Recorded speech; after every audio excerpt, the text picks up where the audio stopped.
Not subscribed, please smash that subscribe button and hit that like button on the video. And if you don't have time to watch this episode right now, no problem, but I'd really appreciate it if you would save it to your watch later playlist. Finally, if you'd like to follow me on Instagram and X, those links are in my description below. Thank you.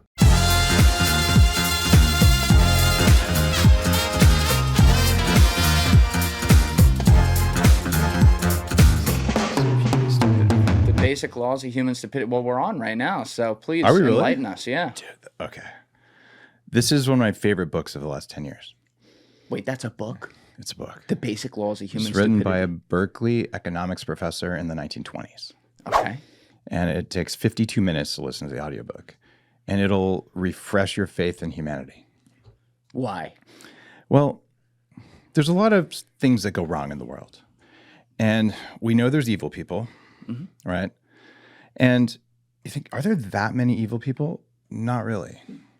There's a lot of stupid people. And the basic laws, and this is worked out with math, and this is a real science. Definition of stupid. This is someone who will do something that provides negative benefit or no benefit to someone else and to them. Okay. There's no reason to do it, but they'll do it anyway. Right. So people who are not stupid, we cannot see stupid people because we can't even imagine that they exist. And we always underestimate how many there are, right? So we're looking around going, that must be evil. Like, no, it was just dumb. But this guy proves in every which way that this is what's wrong with the world. So even like, is he talking about sometimes like authoritarian figures then? They're just dumb? No. No. So someone who's authoritarian or someone who's just, a robber, right? Yeah. They got the benefit, okay? It was not a good thing to do, but at least they got your wallet. Right? The authoritarian got the control and the power and the ego gratification that's behind that. But a stupid person, they'd be the one who took your wallet and just threw it in the river. Why did you do that? And it's like Idiocracy, the movie, but it's real. Yeah. And if you read that book, like, oh my God, this explains everything. And it's not based on economics. It's not based on race, anything. It's just evenly distributed across all humans. So there's this category of stupid. And I think the Apple engineers, let's just assume everyone's that. And then if you're smart and you try and use it, I will choke somebody, but that's just because we won't get off it. We're hooked on the drug. They'll give us that iOS update, up our whole flow and be like, you know what? You're going to buy the next one. Exactly. Well, the smart people can't do anything and the dumb people will complain less. I think that's the engineering status right now. What did you initially want to do with your life before we're going to get to your whole thing that you fell into in your 20s? But what was your dream at first? I had this weird obsession when I was 12 with opening junk mail. Junk mail? Just all the letters they send you and all that. And I'm like, why do they send all this crap? Nobody wants it. So I would open it and I would try to figure out what they wanted me to do. How are they manipulating me? Right? So then I thought, I think I want to be an entrepreneur. And I read this article about VCs. This is in the 80s or something. And that sounds like a lot of fun. And it turns out I grew up and was a successful tech entrepreneur and I worked for a VC. And I'm like, this is largely an evil profession. But there are good ones, but they're just rare. What made you think it was evil? Well, I raised $90 million from VCs and I got removed from my board. And then they sold the company for way less than it was worth when I worked for it. And I've talked to so many entrepreneurs who I coach who've had the same thing happen. Is that evil or stupid, though? Let's go back to those laws. If the VCs are kicking the founder out and selling the company successfully, that's just evil, okay? Took advantage of you, took your money, put it in their pocket. If they do what some of the VCs that I've worked closely with, who I shall not name, my company was worth $500 to $800 million when I stopped being there, and it just remove a zero from that for the X, actually less than that. So they actually shot themselves in the foot by doing it. So I would put that kind of behavior in dumb, right? But, who knows? Maybe they thought something else would happen. So sometimes people just make mistakes. If I did this, I thought I would benefit and I didn't. That's not dumb either. That's just bad judgment. Right. But so when you were getting into that though, that was after you kind of had your life awakening, right? When you were I think you said you were 300 pounds or something that? It's in your 20s? Yeah, people are there. When I started this whole thing, they're like, you were never 300 pounds. I'm like, all right, let me show you this photo. It's from Entrepreneur Magazine. Can you pull up Dave's Instagram? Because it's on there. We can show you. That photo, my fat photo there, is from Entrepreneur when I'm 23. I'm the first guy to sell anything over the internet before e-commerce had a name. It was out of my college dorm room. I'm just trying to pay rent. I sold a t-shirt that said caffeine, my drug of choice. It had that caffeine molecule on it. When you were 300. Yeah. Wow. And that's why. That's you. Yeah, I'm like, that's literally the picture from Entrepreneur Magazine. Can you even believe that? Yeah, you look a lot better now. I'm a little different. Yeah. Yeah. For sure. So what I want to do is I want to be an entrepreneur. And then, I became really successful in Silicon Valley. The company, I co-founded a part of it that held Google's first servers. And it was 2 guys and 2 computers. And this is before all the weight loss and everything. No, I'd lost probably half the weight. So I was chubby, but I wasn't You were on your this way. obese. Right. Yeah. Like losing 50 pounds of the 100, I did that in 3 months. It's easy. The other 50 pounds took 10 years. And it was this, I did everything you're supposed to do. I went to the gym 90 minutes a day, 6 days a week without fail. I just skipped Sundays. I did that for 18 months straight. I went in with a 46-inch waist. I went out with a 46-inch waist. Low fat, low calorie, starving all the time. Like overtraining is not good for you. Yeah, what do you think, outside of the overtraining, why do you think that was, that you couldn't take off anything? Well, there's a couple things. When your thyroid is broken, exercise won't work. Can you explain that to people who don't understand that process? Your thyroid is the energy thermostat for your body. And if it works, you'll make body heat and you'll burn fat and you'll have energy. If it's not working, it's like someone has a thermostat kind of turned down and you wanted your body to warm up and get energy, it just won't do it. So my thyroid was broken. It just wouldn't work. There's a nutritional and a toxin and autoimmune thing there. This is incredibly common. Anyone who's listening who has brain fog, you should get a thyroid test. Second thing, my testosterone was lower than my mom.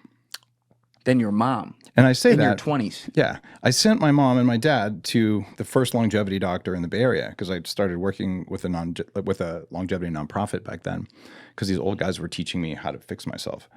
So I went, you guys should go. So I paid for my parents to go.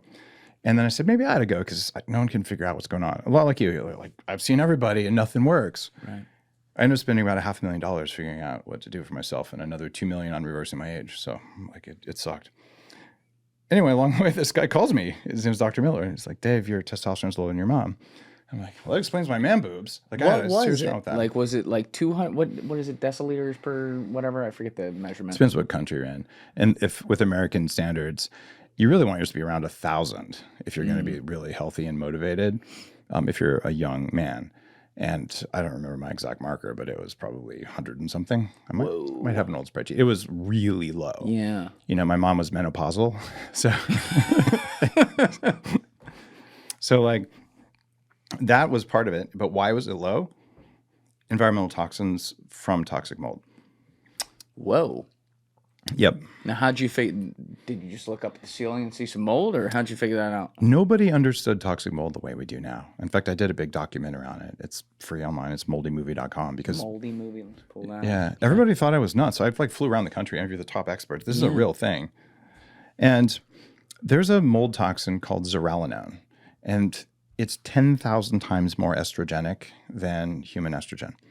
And it grows in your walls and it rubs in through your skin. Estrogenics. It literally, whoa. Yeah. And here's how powerful it is. They concentrate this into a little waxy pellet and they put it in the ear of cows, the ones that we eat if they're not organic. And it goes into the cow's system through the blood vessels in the ear, and they get fat on 30% less calories. So it's just another money grab. Well, like everything in the world. Like if I can feed them less grain and corn and soy, which cows shouldn't eat anyway. Yeah. But if you feed them that, you're going to make a lot more money if you have to feed them less and they get fat. But so they stick a mold in their ear. It's an extract of the mold. Like penicillin is an extract of mold too. It's a drug for mold. But here's the thing. If you're getting that, and there's 100 million structures in the U.S. right now that have toxic mold growing in them, different flavors, about 200 different toxins that come in. So I'm getting marinated in this stuff. I don't know anything about it, right? And it's no wonder that no matter what I eat, no matter what I do, I cannot lose the weight because I'm floating in basically super estrogen, not even counting those pine tree air freshener things and all this stuff we got going on today. Oh, yeah, they kill you. Yeah. And then my thyroid's like, you press the accelerator, there's nothing behind it, nothing will happen. Yeah, so those are two of the major reasons and some other nuances in there. But I had to go through and understand this whole new paradigm that created the biohacking movement. And it's that your body is constantly listening to everything around you long before you get a chance to be aware of it or think about it. Right? And based on that, my latest book, this blows me away because this is not where I started. It became the #1 best-selling philosophy book and meditation book in the country. Even though I'm the guy famous for putting butter in coffee and helping people lose millions of pounds and being a biohacker and putting computers on my head and all that stuff. Yeah, meditation and philosophy. And it's all based on this idea that everything that you and I see is heavily, heavily filtered and redacted by our operating system in our body, and that runs on mitochondria. All right. Let's start at the base level of that. So the mitochondria, let's explain that to people, Sure. and then explain how you get to the top of that pyramid. All right. In 7th grade biology, you probably remember the mitochondria is the powerhouse of the cell. Yes. And you see a lot of health stuff, people talk about them now. And a lot of that came from the biohacking world because, well, if you think about it, if you don't have enough energy, maybe you should look at the part of your body that makes energy and start there. Like, it doesn't take a big computer hacker to do that, right? Or maybe it does. So it turns out that's a total lie.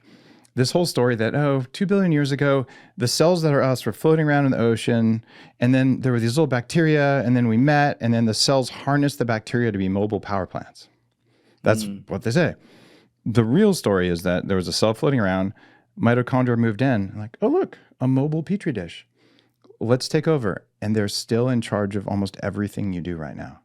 And there's a reason for the things you do that you wish you didn't do. So there's like habits and things that we build into ourselves. All kinds of things, negative emotions, habits, almost every, in fact, not That almost. has to do with the mitochondria. Everything you've ever done that you regret comes from those. And I could prove it to you. Prove it to me. All right.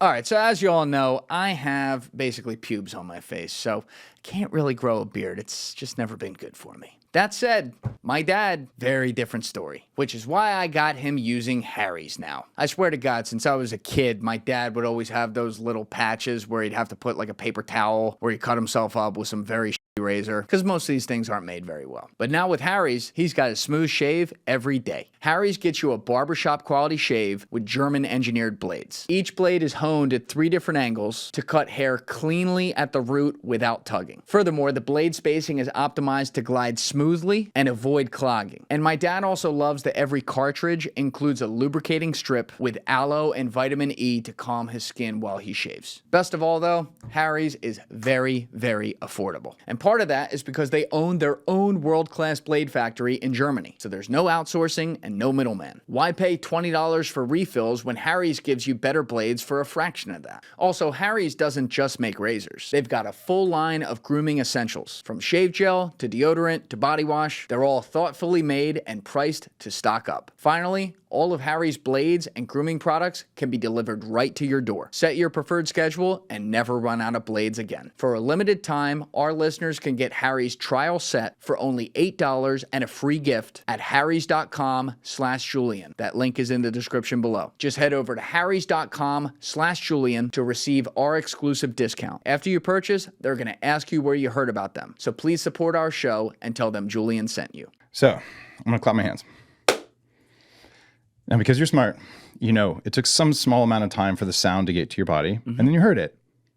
Well, if we put electrodes from my neuroscience company on the auditory processing part of your brain, your body held onto that signal for 1/3 of a second before your brain was allowed to know there was a sound. A full third of a second? Full third of a little second. long. It's actually 350 milliseconds. It's slightly more than 1/3. That's called P300D. Interesting. Or evoked potential. It's one of the measures of the response time of your auditory and visual processing. So this is a real thing, standard neuroscience measure. Okay. So something's happening in that 1/3 of a second, and it took the rest of the second for the prefrontal cortex to think about it and know what it was.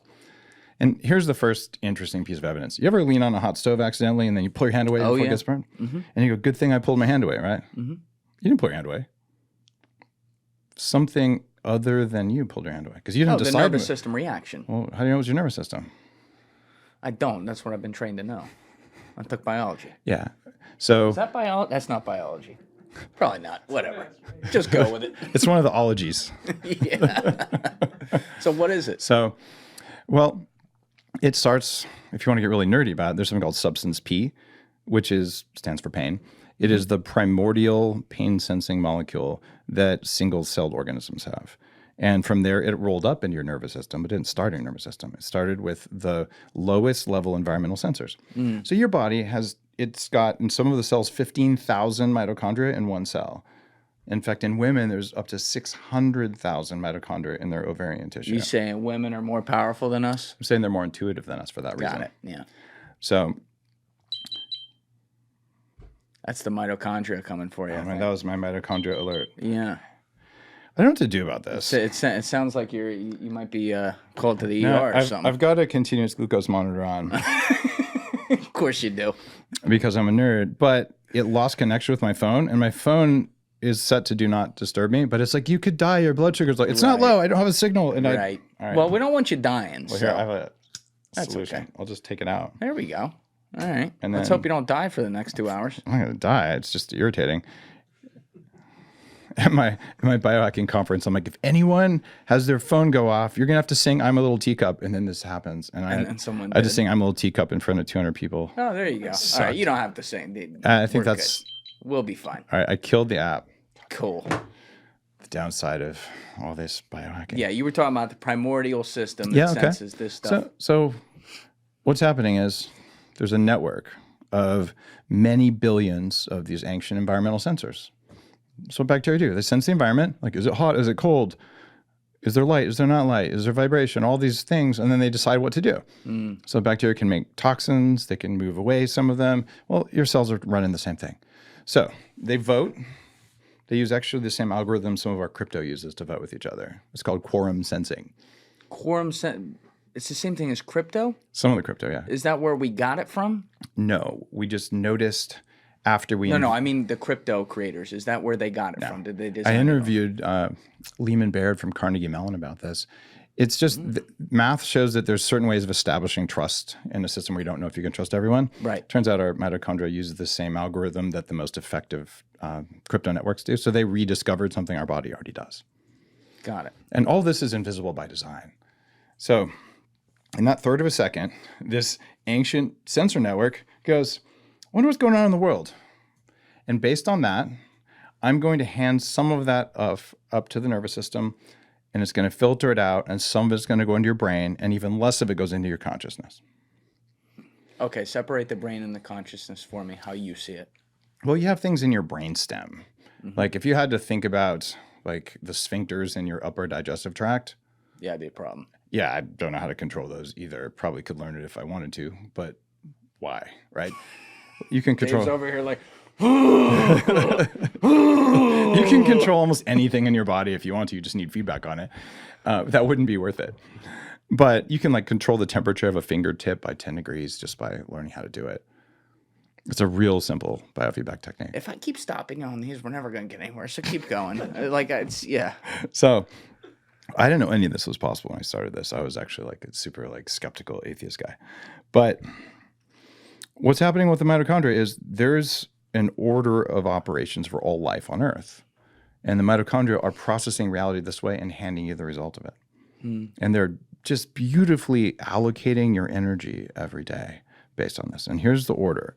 Everything that you experience has already gone through this. Number one is, these are all F words, it's easy, fear. If something is scary, run away from, kill, or hide from it. Yep. So if your body thinks, I don't know, dust or maybe golden retriever hair is scary, that triggered the first F word, and then all the energy goes there. And it hands the body like a stress signal, right? Yeah. So that's fear. And if it's not scary, it goes to the next F word. Food. Dude, you nailed it. Is that because you read my book or you just figured it out? I definitely saw that on one of your videos. Nice. Okay, yeah. Fear, food, right? And this is just eat everything because famines have killed everything. And bacteria aren't smart enough to know there's a refrigerator. Like these are stupid. They're just very fast. And we're very intelligent, but we're very slow compared to them. Third F word. You know Fertility. Oh, man. It's... Yeah, get out. So, yeah, I say fertility in polite company, but really the mitochondria, they're more worried about, let's reproduce. Like, It's evolution, baby. Yeah, they should be. So here's what this means, though. When I walked in the room, Before you had a chance to do or think or do anything, your body assessed whether I was a threat, whether it could eat me, and whether you could hump my leg. I was going to say. I'm feeling triggered right now. Yeah, I don't think I assessed that on you. You no offense. You're not my type. See, that's the thing. You're not your body. Your body did that. And after that, my body assessed if I wanted to fuck you? It does. Your body's assessing whether you should fuck that board right now. I'm unaware of this assessment. I don't know what you're into. This must be like the stomach gut. I don't know that's happening. Exactly. You're not supposed to. I've never fucked this board. I swear to God. I'm not saying anything. I've had it a long time. Bro, I think you need to go to the hospital. I think I'm gonna I never die. seen anything like this. I'm gonna have to uninstall. So if you work for Libre Link, you guys suck, and I'm uninstalling your app right now. Oh, because Libre Link, that's tough. It's only like 10 minutes in the episode too. It's bad advertisement. I'm seriously for you. uninstalling it right now. This is Abbott. That makes it. They're like $100 billion. They don't care. Can we find the CEO? Let's call him out. That'd be hilarious. Yeah. I'm actually an investor in a company that does that. They just use the sensor called Levels. And it doesn't like interrupt you. Levels actually uses a different sensor usually. They just sent me that one. I don't know. Okay. Why. But now I have like a cool circle on my arm. So your mitochondria are deciding whether or not I want to fuck you when you walk into the room. Everything, all the time, right? And the good news is I didn't meet that pattern for you. I hope so. You didn't have. You didn't. Yeah. Good. So you didn't. This would be a very weird interview if it did. So the good thing is I didn't trigger you like this guy wants to kill me. I didn't look like a ham sandwich, and I didn't look attractive to you. So after all of those things comes the next F word, which is friend. All life on Earth. I'm talking a zebra, a slime mold, like a New York City mayor candidate, anyone. No relation to the slime mold. That was good. Well, thank you. That was good. Anyway, all those things, they're always processing reality in this way. But all life will support its own species and the ecosystem around it without any thought required. So fear, food, friend. And the final F word for humans, it was my last book, is forgiveness. And forgiveness is what humans do to reallocate energy away from fear, away from hunger, away from lust, and into the beneficial parts of all those things, and to put more energy into your community and the world around you. So forgiveness goes into friends. Forgiveness goes back into fear and turns off fear. Turns off fear, but in the process helps develop friendships and relationship and bonding. Think about it like this. We got like, we got this magic mind little bottle, big one. So I only have this much energy. And if I don't have enough testosterone and thyroid, this glass is already half empty. Right. And I pour it into fear. And whatever's left after I have my fear response goes into food. I'm not wasting all my energy thinking about tacos because I know how to eat. So then I went to the next one, which was, all right, am I getting some or not, right? How much energy I put into that? And what's left goes into your community and your family and your closest friends and your tribe. So if you're low energy, you're going to be more reactive to fear and you got nothing left. You just have cravings for food because you're so hungry, so low energy. And then you're not going to really think much about sex. Yeah. And if you look at the numbers, the number of people under 25 who are having sex or having babies is shockingly low because their testosterone, men and women, is in the toilet.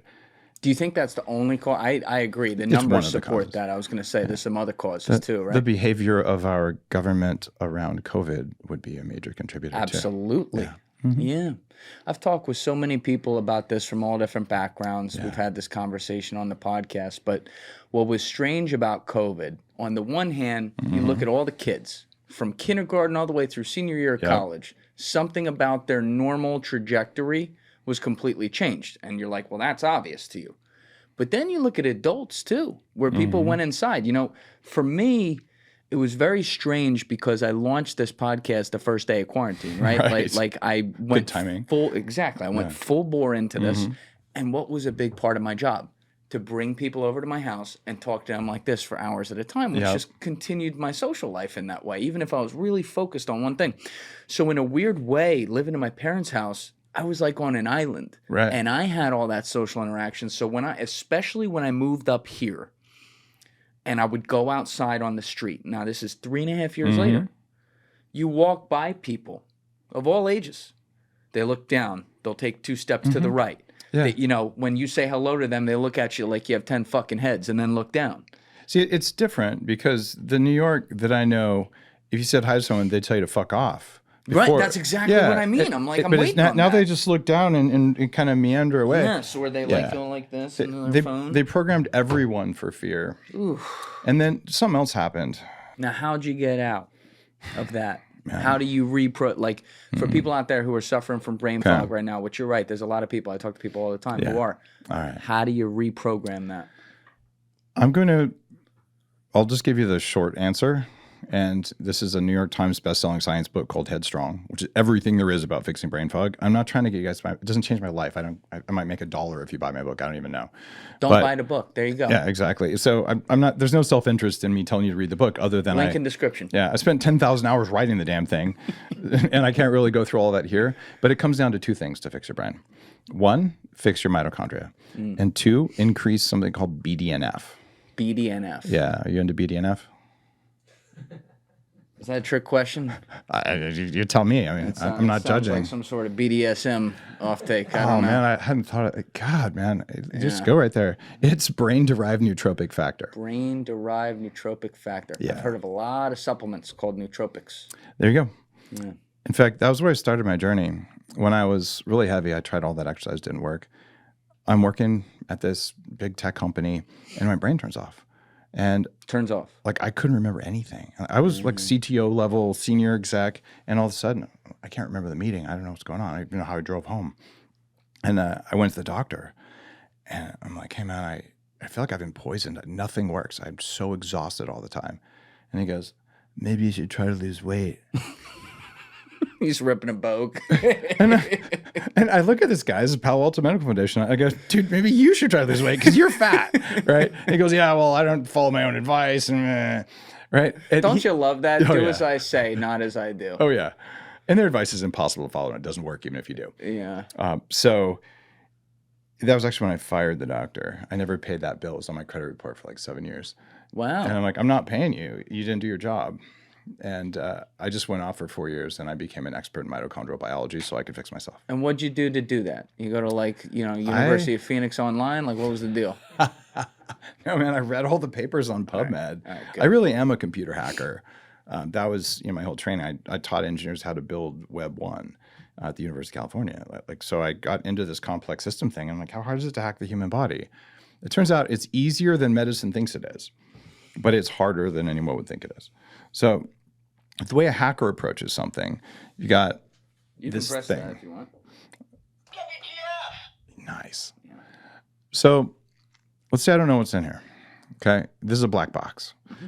I'm a computer hacker. I don't have to know everything that's in there. And I don't have to be an expert in switching mechanisms or batteries, which is what a different type of medical specialty would be. My job is to control this as much as I want to control it. So I'm going to, there's a switch on the bottom. Let me turn that off. Oh, look, let me turn it back on. Now it works. Okay. I hacked it. I got the results I wanted. I made it do something. Next, let's hack something else. Okay. Yeah. Someone else can go through and disassemble the damn thing and make theories about circuit boards and, all the other crap. But what hackers do is we want results and we only do what works. So if this was really complex, I'd be like, well, I'm going to press the edge here. I'm going to press the edge here. Let's press the edge here. How hard did I press? Right? Was there a statistical signal coming out of this? And I'm going to change the behavior of the system, even if I don't understand all the components of the system. That's life. Okay. That's biology. And a lot of doctors, well, we know how it works. Dude, no, you don't. We really don't understand it. And my proof of that is no one knows how to make life. Except the old-fashioned way, the third F word. What do you mean knows how to make life? It's a big statement. If we really understood life, we could take a bunch of amino acids and proteins, and we could put them in a little bubble of lipids, and we could say, let there be light, and something would grow that. We do not know how to do that. We always have to take an egg from something. We have to take a cell that's already alive from something. So you're telling me we understand life? No, life is a quantum process when you strip away all this stuff. In fact, all of reality is a quantum process. So there's many things we have great models for understanding, but they're not actually real.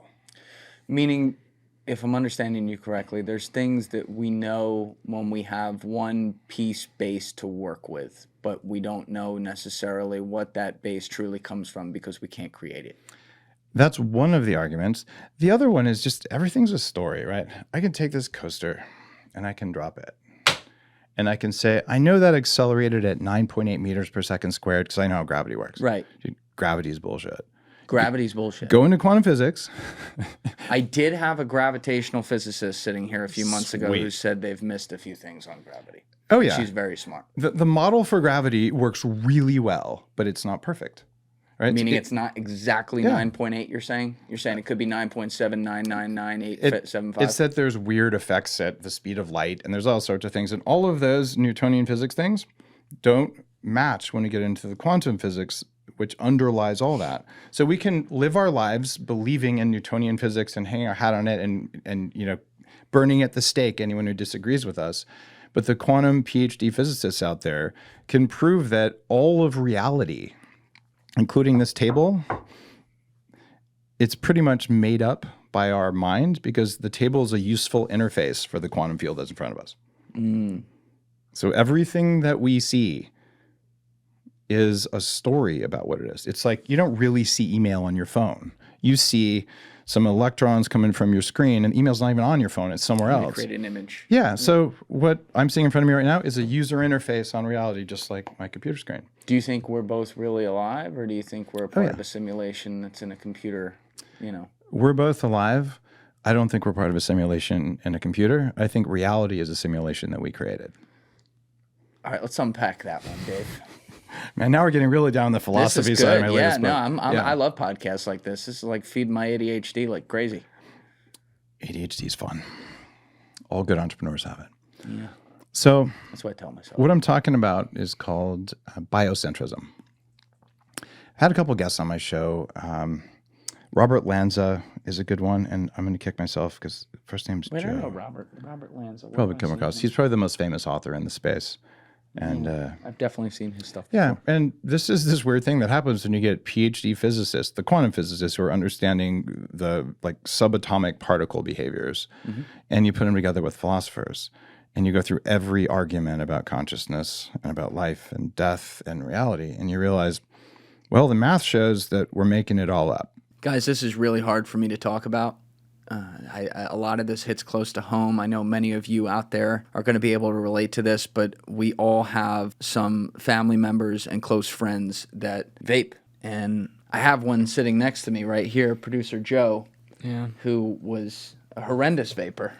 Can't stop, won't stop. Can't stop, won't stop. Until he found Fume. If you're a part of the 50% of people who attempt to quit vaping each year, you need to equip yourself with the right tools for the job. And there's no better tool to break up with your bad habit than this episode's sponsor, Fume, the award-winning flavored air device loved by over 500,000 customers. Here's why. Fume is twice as effective as the solutions you've tried, and it's backed with lab-tested safety studies, so both doctors and customers agree Fume is the good habit, and it's 1/3 the cost of your bad habit. Would you say it's also a nice feel that's fidget-friendly? Absolutely. It really helps that oral fixation. Oh, yeah. That's important. It's perfect for keeping my hands busy and my mind at ease during stressful moments. What's your favorite flavor? Mango, brother. Good stuff? It gives you that great feeling in your throat that the alternative would. Pause. But it's actually good for you. And by the way, all of Fume's cores that Joe's using right now are natural flavors with no nicotine and no vapor. So start your guilt-free journey with the good habit and use code Julian to get a free gift with your purchase and begin your overdue breakup. Just head to tryfume.com/Julian, link in description below. That's tryfum.com/Julian, and use code Julian at checkout to start your good habit today. We're making it all up. That all of reality is a phenomena of consciousness. Consciousness is not a phenomena of reality. All of reality is a phenomena of consciousness. Consciousness is not a phenomena of reality. So we have to figure out what consciousness is first to understand why we're even here. That would follow. All right, let me ask you a higher level question just to get a little basis here. Like, what are your thoughts on what happens after we die? All right, so I grew up thinking death is the end, total atheist. I am absolutely convinced that reincarnation is real. Reincarnation. Yeah. And here's the thing, even if you're not convinced that reincarnation is real, it's the only rational thing to believe. The only rational thing. Only rational That's thing a to bold believe. statement, Dave. I'm just rational. Okay. I guess I'm irrational. Let's go. All right, here's why. If you're wrong, you won't know because you're dead. Mm-hmm. Okay. If you assume that it's real, you will be less fearful in all your decisions. Because you know you have another shot at it. If you live your life afraid of death, all your energy goes into fear, and then it doesn't go into all the good stuff that you can do in this life. So you want to be a courageous, fearless person who goes and changes the world. Don't worry about death. So choose to believe in reincarnation because it makes you less afraid every day. And that's the only reason you need to. I believe in it because I've seen my past lives. I've had dozens of things happen that could not be explained any other way. And I've studied with Buddhists in remote temples in Nepal and Tibet and Chinese grandmasters and shamans, and I've done all this stuff. And I've seen it plenty of times without any drugs involved, so I don't have any concern about it. Some of my closest friends, I've known them before. They're the ones who call me. You've known them before? Oh, yeah. They'll call me when something's going on in my life. I haven't talked to them in 3 months. They'll pick up the phone and hey, what's up? And you think that's evidence for No, reincarnation? that's not evidence for that. I'm not going to go into some of the details, but I've had because that could be other things. No, that could be plenty of other things. Like that are related to what you're talking about. No, there's ESP and there's all kinds of like the yogic city powers and stuff like that that are well documented in history. Yeah, why are you nodding over here like you know all this? You know? I agree with Yeah. Because he knows what's up. Like, don't make me control your mind Steve's right just now. over here like, Dude, yeah, fuck yeah. Yeah, these are not the droids you're looking for. So, yeah, the things I've seen, one example, I'm not going to name names just out of respect for people, but someone pretty close to me was asleep. And another friend who's skilled in this kind of stuff was like, hey, why don't you do some energy work? I'm like, all right, okay, there's no drugs involved here. So I lay there and she does her witchy stuff. And she goes, oh, that's weird. You got a contract from 7 lives ago. You want to get rid of it? And I'm like, okay. I'm just Contract from 7 lives ago. Yeah, I'm like, dude, I don't see anything. I'm just laying there, right? So the way reincarnation people will tell you this, and you learn this if you study Hinduism, you study Buddhism, or the Bone faith, or any of the reincarnation traditions, they'll talk about this, even some of the old ancient Chinese stuff. So you can make an agreement in another life, and if death is kind of a bit of a fantasy, it's a change of state, but it's still you floating around somewhere. Well, then that contract is still valid. It's an agreement you made. But if your current brain doesn't remember or know anything about it, it still operates in your unconscious. So one of the techniques of spiritual growth is you got to let go of that stuff. Because, like a long time ago, you made some dumb decision and it's still sticking with you, right? Like being born and thinking that you consented to pay 43% of your income to taxes for nothing that you get. But it's a contract. I didn't really consent to that, but, anyway, you inherit that stuff, right? Yeah. So you think it's required. But so anyway, there's some very specific things in that life that involved me with a lover who I'd left and whatever. So the other friend, who's asleep at the time, not even in the same building, wakes up, full memory of that thing, enraged at me, like full on, like F you, like wanting to get in a fight with me. And I'm like, what is this? And she's like, you left me. I'm like, what are you talking about? When this woman was doing that energy work on me, the other one just came to awareness of that and like literally, like almost got in a fight. It took like several friends to calm things down. So you how does think that happen? Has to do with the unconscious from previous lives. Well, in that case, had someone specifically working on that aspect of me, and a person who had no idea was even doing energy work happens to recall exactly what this person saw with no way of knowing about it, and remembers a bunch of details and is that viscerally angry at me without anyone telling her anything. Like she literally woke up wanting to kill me. I wonder sometimes, little sidebar with this, but I think about time a lot and how it's this thing that always moves forward, and it's one of like the set in stone, quote unquote, things. And that's what I'm saying. Yeah. It's like, is there a way that the mind, the consciousness, traverses time sometimes? And it doesn't mean you're standing there physically, but like you feel things. That's where things like deja vu can come from, which I swear to God, that happens to me like once a week. It's real. Yeah. Deja vu is a real thing, and you should pay attention to it. And there's so many people who have dreams that come true. Like they actually are dreaming the future. But why is that such a hard thing to notice? In fact, if you want to deny that, you have to ignore huge amounts of evidence in the world. So I actually rely on science and data. All the things I'm saying, you can look at Joe Dispenza. He's a friend who wrote a book, Becoming Supernatural. Has he been on your show? He is not. I'd love to have Joe on though. Maybe I'll put a bug in his ear. He's spoken at my biohacking conference twice. Cows. Nice, yeah. It's a government bug. You know, Yeah, listen. Estrogen Joe will come in here. I don't want that. That would be mean. So I mean, he'd probably come in with man boobs like I used to have. So let's talk about time. And by the way, all of the things I'm talking about, I have seen just from breath work or just from neurofeedback with no psychedelics involved. So you don't have to go to the jungle and do the stuff. Right. I did that once. Yeah, cool. I did too. And I went in 1999 though. 99. That's a throwback. I went down there and I was somewhere in 27 or something. I could do math. Yeah, about 27. And I asked around and they're like, "You're white. It's for locals." I go, "Yeah, I know I'm white, but they're like, you won't like it. You'll throw up." And I said, "No." So this was no tourist ever did it. And so I went down and so I wanted to, and I found the right guy and I did it. But I think the guy. I think Aya's pretty risky, especially done in the US. You need to have a very well qualified shaman or it's spiritually dangerous. That's the problem. Most people, most shamans have no clue what they're doing. Mm-hmm. And even I was told when I went down there, I went down to the Amazon with my buddy Paul Rosley, who lives in literally the middle of the Amazon. And we had one of the oldest, longest shamans like that exists in the Amazon who did ayahuasca with us. And like, it was like a guided meditation, basically. Like it wasn't, you weren't seeing dancing elves or anything like that. It wasn't this crazy trip. You didn't do Aya if you didn't. We did Aya, but it wasn't like that. It was like a baby dose or something? No, we did 7 rounds of it. They were all pretty hero doses, I would describe, but like it was done correctly. Like the full experience was done correctly. The ambiance was done correctly. The guided part of it was done correctly. The timing of it was done correctly, and it was almost like you had a bit of the third eye experience. That's what I would describe. You didn't like go out and blast off into other places and all that. So I would be sitting here.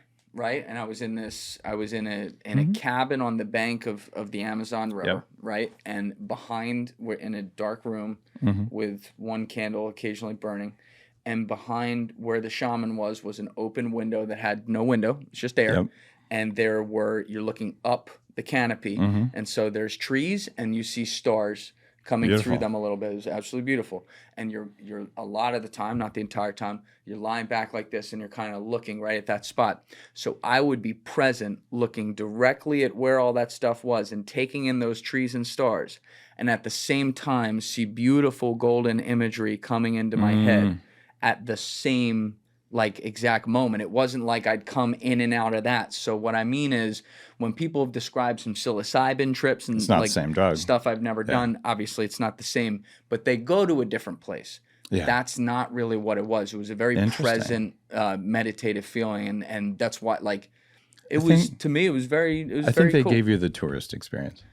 I don't think so. Yeah. I know for a fact I'm not at all denigrating what they did, but I mean, this was your first time, right? It was. Yeah. So like I will bring people to Ecuador for medicine ceremonies with some of the right kinds of people on occasion. And when you get deeper in the shamanic practice, there are dosing regimens that will take you to where you are just about leaving your body, and like your eyes are not open. And you know, I think I've done yoga poses that don't exist. I would shut to be clear, I would shut my eyes too. It wasn't, they weren't because if you were open awake the whole time, it was a light dose. Okay. It wasn't that. I'm saying when I would visibly open my eyes, I'd be seeing both at once. But then when I close my eyes, I'm just in my head, and the imagery that pops into my head is just like to me, it's not nearly as powerful, but just like I'm just trying to explain my experience to you so you understand. Just like if I close my eyes right now, and let's say I just get rid of the fact that I just saw you and I know where we're sitting, and I'm just relaxing and I start thinking about images in my life, I start to go to those places. In this case, I was sent there. I didn't send myself to places. I was sent to where I'd see this imagery of like mountains flowing down into the valleys and the rivers. You were going somewhere. Yeah. Okay. I understand. But it wasn't like there was no, my point was there was no ridiculousness to it. There was no like, you're living in some weird fucking that's not non-inhabited place. That's not what a shamanic journey usually looks like.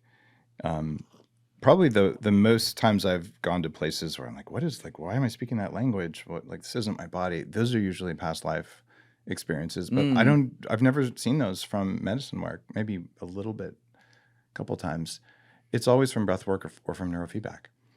And that's why up in Seattle for 10 years, I've run like a neuroscience mystery school. People come and spend 5 days, and they do that for the process from heavily meditated.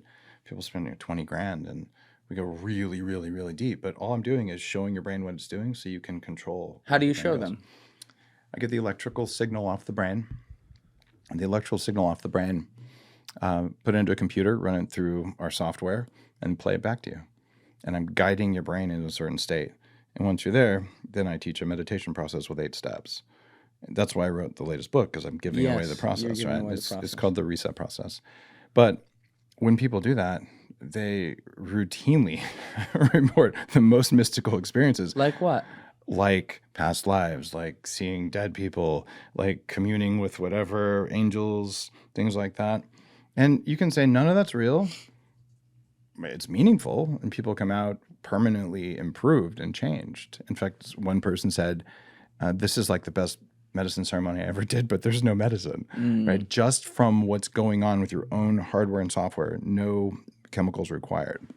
You know what makes sense about that, though? Yeah. We live in a society, and we've lived in this for a while, as you well know. You've done a lot of work around Big Pharma. Oh, yeah. Where, there's drugs that really help people, and that's great. Yeah. But they want to make money on everything, so it's a subscription service. And so you stick a pill on absolutely everything. It's down to fucking losing weight or something like that. Stick a little Ozempic on it. Yep. And you are cutting the line of a process that your body doesn't naturally respond to, such that it becomes, in most cases, addicted to whatever that thing is, and it ruins your system, as opposed to the fact that we've been around on this earth for a long time, and they used to have to figure out certain things just to be able to get through the day that are natural and your body responds to. They did. And we also just accepted what we saw without using consciousness or cognition to just shut it down. So there's a strong ability in humans to be intuitive and to intentionally be intuitive. Intentionally be intuitive. So you can train intuition. It's one of the things that we do. Okay. And you've heard of smoke signals, right? Yeah, just fill me on what you're referring to. The original Indians who lived in the U.S., and by the way, I grew up in New Mexico with lots of animals. I have no idea if I'm supposed to say Indigenous American, Indian American, Indian, so many Indians. I don't know. No shit. You don't look Indian. No, I'm not one. I just grew up, my neighbors were, I grew up in a place with a lot of influence. Let's say Breaking Bad might have been kind of real. Man, I love that show. It's reminds me of my childhood because I know all the places. Anyway, I'm just saying, I don't know what the heck is the politically correct thing to say, but full respect to your tribe, dude. Well, no, I do because I grew up around a lot of Native Americans or whatever. Dude, I want to be respectful, but if you get triggered, you should get a therapist. So there you go. Okay. So Indians would do smoke signals, okay, and to communicate. And I'm a network engineer. There is no ability to send data through 4 puffs of smoke. it's stupid. You could send yes or no a couple times, right? Yeah, you can send something. Yeah, but not enough to matter, right? If I send up I'm going to strawman this a little bit. Yeah. That's the right term. If I send up a smoke signal that can be seen 15 miles away when some people are traveling by horse to come kill me, and I know when that smoke signal goes up and it's black, that means get the fuck out of this place, I'd say that's pretty valuable. Oh, I didn't say it wasn't valuable, but you sent one bit of information, yes or no. And you see, change the color of the smoke, and you can maybe have 2 puffs versus 3, but it's very limited. Yeah. So what they were really doing with smoke signals, all it said was, pay attention. And so then, oh, look, they want to send me something. Sit down, go into the state, got it, and move on. Mm-hmm. It was just a signal to go into the pay attention to the subtle energies of the world. And when you ask the elders, they'll tell you that, but no one believed them. So they got fine, so we could communicate. And if you look at the writings of many, many different indigenous people from all over the world, yeah, of course I know what's going on in the valley over there. I know, of course, my brother's coming. How do you know? You haven't talked to him in a week. I just know. And then the brother shows up. That's part of the human experience. We all have that. We just turned it off. So you believe through all these different things you've seen that are across all different types of experience, anecdotal, and then putting them all together, you think that the best possible scenario or the most logical scenario is that we do come back. Now, you did say also, I wanted to ask about this, but you've done the traveling to China, sitting with Buddhist monks and stuff like that. Can you explain some of these trips and what you found there specifically? Yeah. So I went to a monastery in Nepal, a Buddhist monastery. I spent 10 days in silent meditation and learned their philosophy on it. How long ago was this? 2004. Okay. Then I went on a bus from Lhasa from Kathmandu to Lhasa, which is eastern Tibet, and then 5 days in a 4-wheel drive to go back to western Tibet to Mount Kailash, the holiest mountain in the world, and walk around that 26 miles of high altitude. The idea for putting butter in coffee came to me on the side of the mountain because I was drinking yak butter tea. And like, why did my brain start working? I haven't felt as good in years. What just happened? So that I came back to Silicon Valley and started putting butter in different things to try and figure out why it worked. What's it? All right, I'm not familiar with yak butter though. What's the difference between that and the butter I buy in a store? Yaks are twice as big as cows. They're freaking huge. Okay. And in Tibet, they're the only thing that lives at that high altitude, and there's very little to eat. There's like lichen on rocks. It's just incredibly barren. It's like you're on Mars. And so these Tibetan families have 1 or 2 of these giant yaks, and they eat the butter from the yak, which is very similar to grass-fed butter, but even more rich in nutrients, this dark yellow color. And every morning, they burn yak dung to heat up the water, and instead of just drinking some tea and eating some yak butter, they put the yak butter in the tea and the butter churn, and they go to chunk and like manually churn it for 10 minutes, and then they drink the tea. And I'm like, these people are so dumb. Like they could just drink the tea, the butter. But I'm like, why do I feel so good? And they were much smarter than me. Yeah. The reason that she was blending it up, years later, I funded research at the University of Washington. Small droplets of butter fat in water change the structure of the water to the same structure that's inside your cells, so you can make ATP or make energy. Yeah. That's why when I tell people, if you put butter in your coffee and blend it, you're going to get an experience. And if you eat a stick of butter, I've done it on YouTube. Where you just eat a stick of butter. Yeah. That's not good for Well, you. you just don't feel good. It doesn't work. No. I could have told you that before you did it. Save you the time. But why does it work if I combine them? If I don't, that's just how it works. Because you're probably I don't know any of the science behind this, so I'm flying blind. But like you're doing it in moderation in a small. Same amount. Wait, so you put a whole stick of butter? You can if you really want to.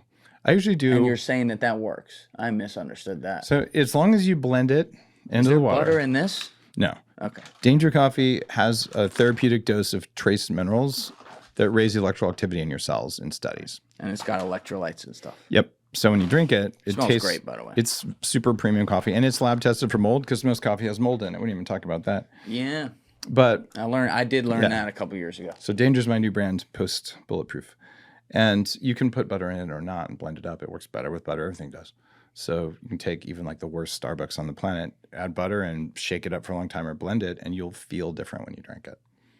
And I mean, it really pissed me off to not know why, but we know why now. So you're referring to regular butter there, meaning like grass-fed butter works better than regular butter, but do your best. Yeah, what is you know what? That's actually something I've been reading a lot more recently with what they feed the cows. And you referred to it earlier. There's grass-fed and there's grain-fed. Can you explain the difference there? If you feed a cow like grain, corn, soy, they're not meant to eat that. In fact, it kills a cow. If you give them grain, they'll bloat and they'll die if it's a cow that ate grass normally.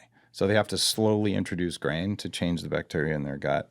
And they can make these cows that are a different species of cow, and they can survive on corn and soy and grain and make stupid amounts of milk.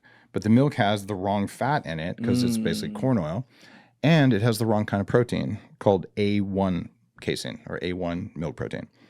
And that causes inflammation, ADHD, it's linked to autism, causes problems for a lot of people, especially if you pasteurize it. Is this why the Got Milk campaign was like a psyop? It was a psyop for a lot of reasons. Okay. Yeah, there's some economic reasons in it too. Yeah. Yeah, we had like a national milk reserve to prop up the dairy industry. Like all of corn and soy and dairy it survives the way it does because of government subsidies. It's kind of gross. But we had like 500 million pounds, actually I think it was around here or in Madison or somewhere, of cheese and powdered milk and dairy in a warehouse. This is our strategic milk reserve. Strategic milk reserve. And it caught on fire. You can look this up online. It's hilarious. Like there's these firefighters wading through 4 feet of melted cheese to try and fight the fire. Like it's the funniest shit I've ever seen. When was this? It's like in the 90s or something. It's really funny. He's like, everything's burning. Shit was hilarious. Yeah, so they melted all the cheese and butter. There's like literally a flood of butter like coming down the street. So how many decades have we been doing this? Like how far Started back does this post World go? War II. Holy shit! So this is like 8 decades or something like that. Yeah. And it's all a money saver, obviously. They're like, if we no, It's darker. You want to go conspiracy? you know what? You go wherever you want. All right. I don't shut things down here. I am, first and foremost, I believe in emergent behaviors. And when you study complex systems, if you take a simple rule and you repeat it an endless number of times, you get things that look complex and look planned, but they're not. Right? So that beautiful flower, there's like 3 small equations. You just repeat those over and over and it'll look like a flower or a piece of broccoli. So a lot of the natural structures that are beautiful are just basic math. And a guy named Stephen Wolfram proved that about 20 years I'm ago. familiar with him. Okay, yeah.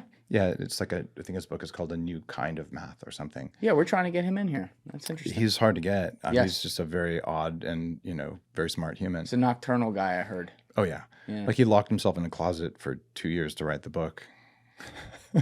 Oh, I thought you were talking about another closet. Oh, no. That's just the guy who invented computers. Right. He was cool. He was cool, but he's long gone. So, all right, where were we? We were talking about all this cool stuff. All right, All the stuff that's in the milk. Yeah. So part of this is when profit is the motive, there will be billions of micro decisions made by generally good people. Some of them are those dumb people. Some of them are smart people. Some of them are evil people. But they align over time, kind of like which fish in the school of fish made it go there. None of them. It's just groupthink. Yeah, right. So this does happen and it's real and it can make really dark things happen. So I don't want to discount that. But when milk pasteurization was invented, something gnarly and nasty happened. They did the first study on rats. And the rats who got pasteurized milk had like half as many rat pups and they weren't as healthy. So, you know who Lord Rothschild is? I'm aware. Heard he's not the greatest guy. Yeah, he's only done 2 edicts publicly in his life. Edicts? Like We're getting real British written now. Instructions, like sending orders out to people. Right. One was around the creation of Israel, so that was an important thing for him. You talking about the Balfour Declaration, or I don't know if that was after the name of it. I'd have to look it up. Okay, because that was addressed to him. No, this is one that came from him. So the other one was to say milk pasteurization will be the standard. And since then, have you seen this fucking crazy war on raw milk? I'm not that familiar with it. I know There are literally jackbooted FDA thugs going out and like busting up bottles of raw milk at farms for our own safety. Insane things. What's their logic besides for your safety? What are they claiming is bad about it? It's only for our safety. But they gotta make up a reason. Well, there could be listeria. A what? It could be spoiled milk, right? There could be bad bacteria in it. Yeah, if I leave the milk in the fucking fridge for a week, it's spoiled. What does that have to do with anything? That's a really good question. You can have other kinds of bacteria in raw milk, but bottom line is raw milk has been something that we've consumed for a very long period of time. And if you compare the risk of raw milk to the risk of the pharmaceutical industry, which provably kills about 500,000 or more people every year with basically drug side effects, there is no reason to spend any money on this. Put a sticker on there that says the government doesn't like raw milk, just like on cigarettes. The government says these are bad for you. Okay, thanks for letting me know. But the amount of effort that goes to just crushing raw milk, that is not something that I can figure out a reason for. Like there is something behind that. And I look at this guy who has an enormous amount of economic power behind the scenes, and he's only said, oh, look, if you feed pasteurized milk to people that are less fertile, these are the kind of people who really hate humans. Oh, that's what it does. That's a major side effect of it. Less fertile. Yep. And I'm not even saying this to be funny, okay? I'm just saying this like as something that's been noticed. But like they've described how women's breasts have gotten bigger because they're drinking pasteurized milk. And so just looking at it evolutionarily, you would think, oh, that makes it more fertile or whatever. But you're saying it makes less. The large boobs isn't from the pasteurization. It's from the bovine growth hormone that they use to increase the production of milk in cows. The what hormone? Bovine growth hormone. Is it, they inject that in them? I don't know if it's in their food or injected, but it's a hormone they give milk cows to cause their udders to get really big, so they'll just produce massive amounts of So then they lower pass quality it on milk. to our women, which I'm not arguing with that one. Yeah, but when the women are 4 years old and getting boobs, we got a problem. All right. Yeah. Let's not go there. But I was saying the older legal. I understand. Yeah. I mean, nothing wrong with breasts. It's just there's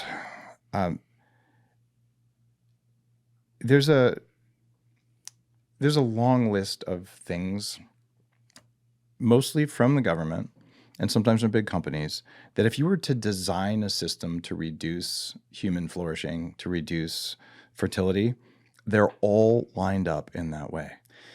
You don't sound crazy saying that. My first book was actually called The Better Baby Book, and it's about fertility. Did you write that with your wife?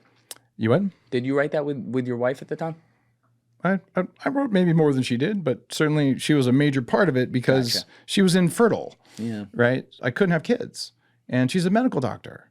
And so we said, we want to have kids. So I said, we can hack this. And we did. And it took 5 years to write that book. And I read so many papers. And I went so deep on fertility. And what'd you do to hack? We changed everything. We got every food that had estrogen out of her diet. I did all the shopping, all the cooking, lots and lots of saturated fat, only grass-fed protein, clean air, clean water, clean food, lots of sunshine, a lot of stuff that became biohacking. Stuff that makes people, men and women, fertile, makes them powerful, and stuff that makes old people young makes young people powerful. And that's why biohacking is a thing. It's just as popular with 25-year-olds as 65-year-olds. Like we're all in this for the same reasons. Like we want to thrive. That makes sense. And fertility is a major sign their health is working. And what I saw when I wrote this book is that our fertility rate is plummeting in an unprecedented way. When I wrote it, 1 in 8 people was having a hard time having kids, and it's much worse now. It's probably 1 in 4. Can we pull that data up, Joe? Yeah. You're 100% right. It's especially when you look at the average output too. Like Dave, if we just solve for, okay, I'm making up numbers before we have it. They were having 8 kids in 1930 versus, if it were 4 kids now, that would make sense because economically back then they're working on farms, they're putting them to work. But when it goes from like 8 to 1, that don't make sense. Well, going from 8 to 1 has a lot to do with economics. I made up those numbers, by the way, but we're going to pull them up. Yeah, it's something like that.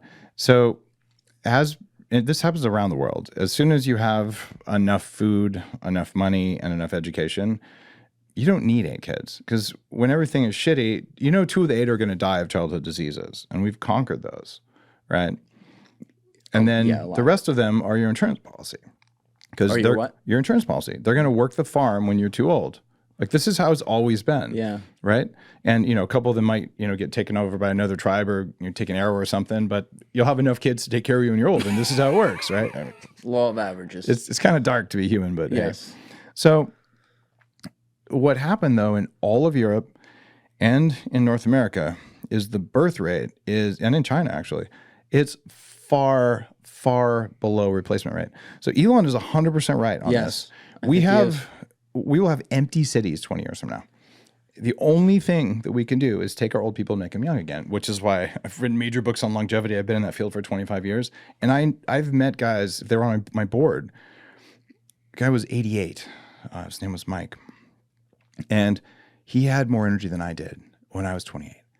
He'd run circles with me, call me 11:30 at night, all excited about stuff. His wife passed a few years later. He starts dating a 36-year-old Tantra teacher. Not because it was some weird sick money thing. They just legit fell in love because he was a young man in a body that had some miles on it, but it was a different thing. And I'm sure it was totally legit. Well, they both said it was, and I knew him pretty well. So I'm not saying that both didn't benefit, but all right, point made. I do not. I don't judge on that stuff, and I've also seen like weird economic things. It wasn't one of those, but regardless, if you're 88 and you can bring it, okay, there's something going on there, right? And we can reverse aging already today. We've already extended human life by 6.5 years. And we can measure whether what we're doing works. We couldn't do that 10 years ago. So it's entirely possible to take people in their 40s, 50s, 60s, 70s and give them another 50, 60, 70 years. My number, I can live to at least 180. And I've been super public That's about been your that. goal if you want Yeah, and I've been on all Nightline, all the national news What made talking you about pick that number? I would have said more than that, but no one would have believed it, because getting the world to think about longevity has been something that's been happening for about 25 years. Yeah. I'm the third generation of longevity people working on that problem in modern history. You go way back to like ancient Ayurvedic practice and all. They had longevity stuff back then. All the Tantra stuff was about longevity, all of yoga, but let's consider that old. So all the new stuff. And if I'd have said 250, no one would have even believed it. So here's why 180 is real and achievable. Our current best is 120, right? There's someone alive who's 120 years old. Mm-hmm. She was born, let's see, yeah, right out, I guess. Yeah, she was born right around World War I. You know, we fought. A little before, but yeah. We fought most of World War I with horses. We just had biplanes. We had no antibiotics. We couldn't spell DNA. Yeah. And digging trenches. Yeah. And, oh, she made it to 120 with that. So someone born today with AI, PubMed, with electron microscopes, with all of the technology available, if we can't do 50% better than our current best, it's either because we're not trying. Or it's deliberate. Or maybe a comet hits the planet. Those are the only things. So right. 180, it's not even a big goal. It's just 50% better. And I have 130 years to do it. And look at the rate of change already. Joe, can you pull up a chart of the average U.S. let's do U.S.-centric, U.S. life expectancy over the past 50 years? Oh, that's a good one. Do it over the last 100, it'll be more interesting. Last 100. Okay, cool. That's like a perplexity search using Google. Dude, you're just like my grandpa. So, yeah.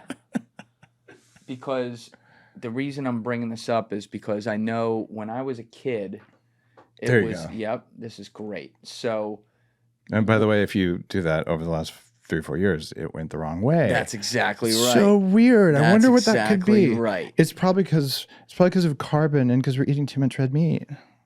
You know, it could be those two things, Dave. You never know. That's what it is. You can't rule anything out. Yeah. But what I'm saying is, when I was like in middle school, they would use. I remember the number was like 77. Yeah. And when I hear the number a lot now, it's right in that neighborhood. Mm-hmm. And this is now fast forward another decade. Yeah. And it's like it's 87 now. Why is it not changed? Why is it not at 100 or 95? It is moving. So in the early 1990s, if you were over 55, you were considered elderly. Right, AARP. And people would get pissed. And the number one marker of age that's most predictive is not what most people think it is. Like, oh, you can do that like weird Peter Attia thing. Oh, it's a VO2 max and over-exercising. No. It's grip strength.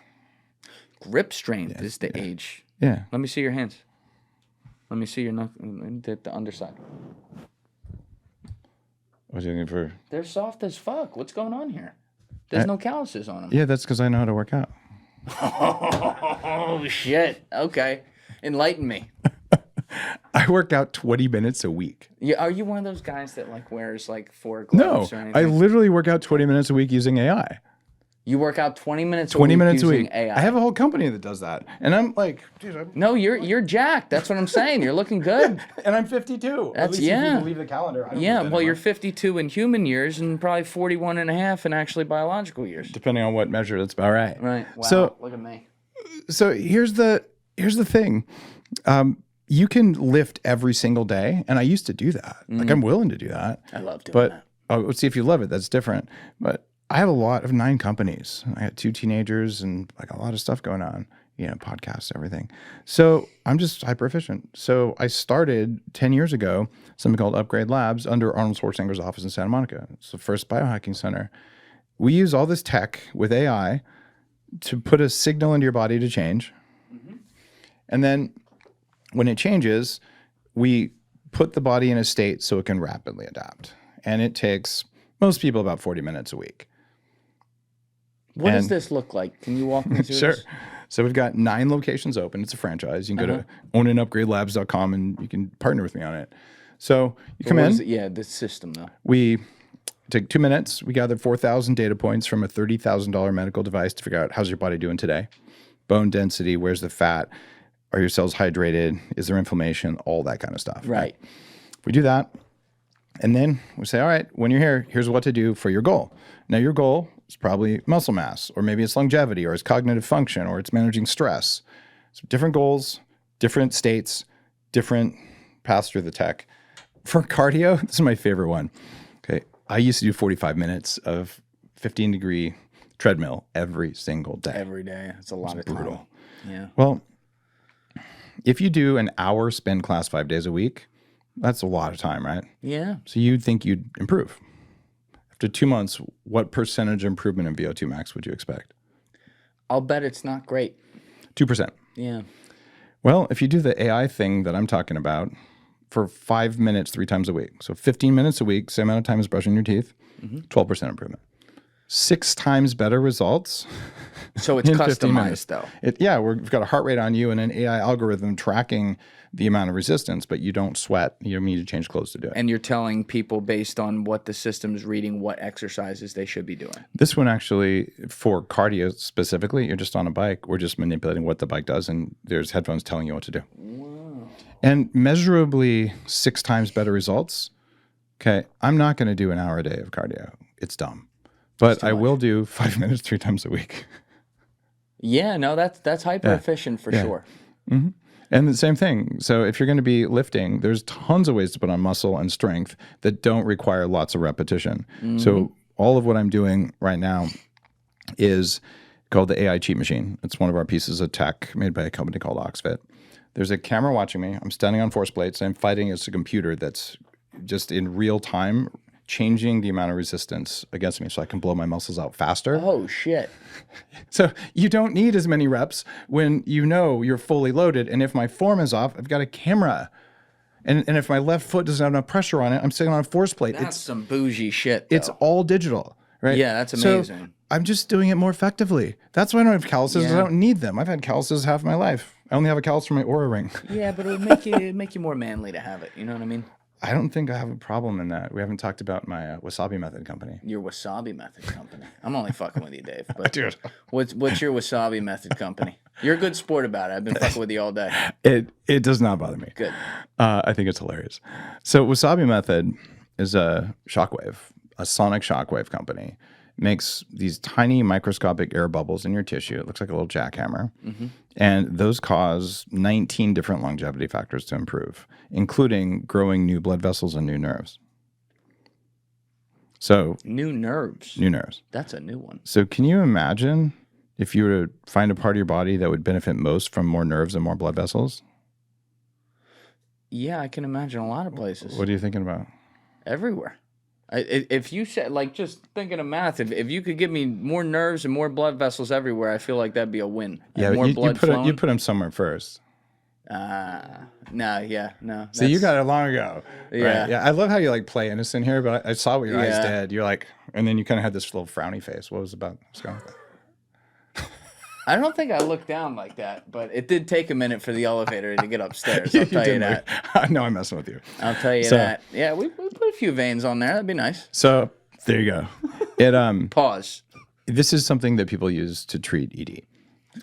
Because it actually really does do that. But also, if you don't have ED, you can use it to just increase size. Penile enlargement. Yeah. It's that simple. Yeah, it takes 3 to 5 treatments, about 15 minutes. And All right, so it grows how much have you increased yours? Let's get graphic here. 2 inches. Erect. It's actually strangely in both. So I used to just be a shower. Now I'm a grower and a shower. No, I used to be a grower. What is it? I wasn't a fuck. Which one means what? Like I'm not I that. don't know, Dave. There's like one. Anyway, let's put it this way: when you get out of the shower, you recognize yourself in the mirror. I didn't recognize myself in the mirror anymore. I would like do a double take and be like, "Whose is that? Oh wait, that's mine." So basically, yeah, 2 inches. It was only a 10% change, but How long did this take? Dude, that just went right past you, didn't it? No. How long did this take? I just said it was a 10% change. 10% change, but how Yeah, long? 2 inches, 10%. That means I have a 20-inch cock. I wasn't doing that, Dave. I'm just thinking about how long it took for you to grow 2 inches. Jesus Christ. And I don't want to see a before and after picture, but I want to make sure it exists. So We'll find a woman who wants to look at it and can prove it and give the thumbs up. There were some positions I had to stop doing because it became painful for my partner. I'm not kidding. This is real. Like, this tech exists. How long ago did you do this? I did my first shockwave treatment 8-9 years ago. And what does that consist of? You basically put lidocaine on it. By the way, it works for women too. But you put lidocaine on it. You wait 15 minutes till things are kind of numb, and then it looks like a little like handheld jackhammer thing, and it makes like a clicking sound, but it's making a shaped sonic pressure wave that goes into tissues that signals to mitochondria. Is it electrocuting your balls? It's not electricity. It's like an acoustic wave, like hitting a drum. Micro impacts. So who invented this? It was the invented, same guy that did Viagra? No, although they stack.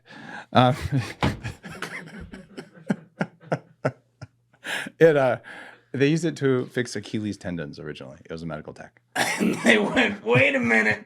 Yep. Wait a minute. So, but like, I have. It's like Ozempic. They did diabetes, and they're like, wait a minute. You can rewire and change almost any part of your body. Like I've completely changed my brain and how it functions with computers. So what do you say to the people who hear this? I'm not even talking about people in the medical community. Eliminate them for a second. Yeah. Regular people who are just listening to this and going, I call bullshit. Like, because here's the thing, Dave. You've definitely figured some stuff out. Whether all of it is what it is or not, I don't know. I'm not the guy to judge that. But like, you make it sound so simple. You're like, yeah, I just increased my penis 2 inches. Yeah, I didn't recognize myself. And people out there are like, what? You know, there's some people working with the chode right now, like pulling and trying to find something. And they're like, this guy's got the secret. You know, I used to really try to convince people who call play and now I just like to play with them. I'm like, well, you know, don't tell your wife. Don't tell your wife. Yeah, like you know, she might not want you to have a big one. I don't care. You call bullshit. I truly don't care. Yeah. But bottom line is, there's a bunch of people, like many millions of people who are now biohackers because of what I do, and they're the ones I'm talking for. And for all the people like Dave's a jerk. Okay, I'm a jerk. It's like I don't care. Right? So you can call BS, in which case don't benefit from this stuff. I just want you to know it's real. I also talk about more things than probably any person is ever going to do. Yeah. Right? And I do almost everything you can do because I write books about it and because like that's what I do for fun. So I've had focused ultrasound open up my blood-brain barrier so stem cells can get into my hippocampus. I've had every joint in my body injected with my own stem cells twice. With your own stem cells? Yeah, like full-on unconscious needles in every joint. I've injected, my brain, my dick, everywhere in my body's had stem cells multiple times. And I take all the smart drugs. I do all the stuff, right? No one's going to do that unless they're crazy. But I'm going to talk about 3 things. And whoever's listening, they're going to go, you know what?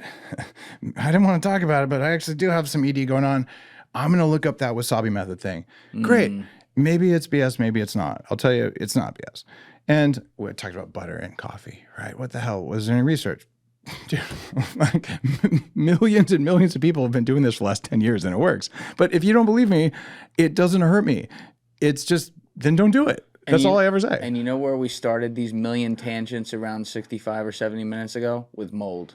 We did. And now you're bringing it back to that also because there's a lot of mold in coffee. Yep. And there's mold affecting us all around that lowers our testosterone.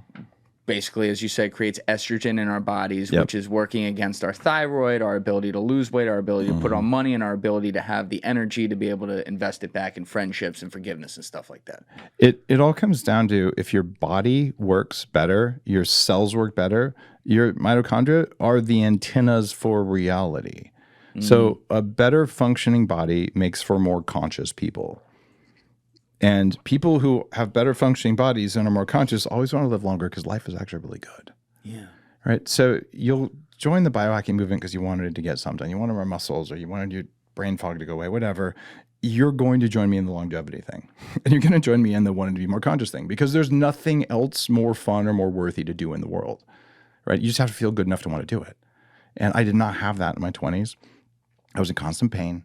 I had cravings all the time, brain fog all the time. Doctors didn't know what was wrong. I bought disability insurance when I was 26. I still have it. Disability insurance? Yeah, I was worried that I could not continue working and that I wasn't going to be able to take care of myself. I was that sick, right? You also like 300, right? Yeah, I was. And then I made $6 million when I was 26.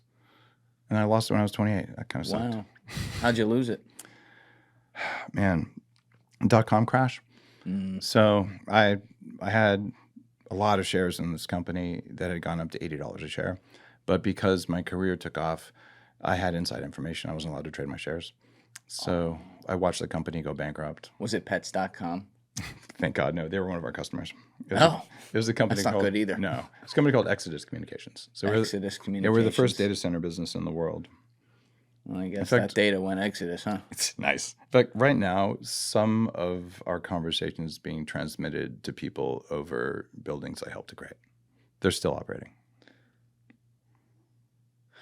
What do you mean?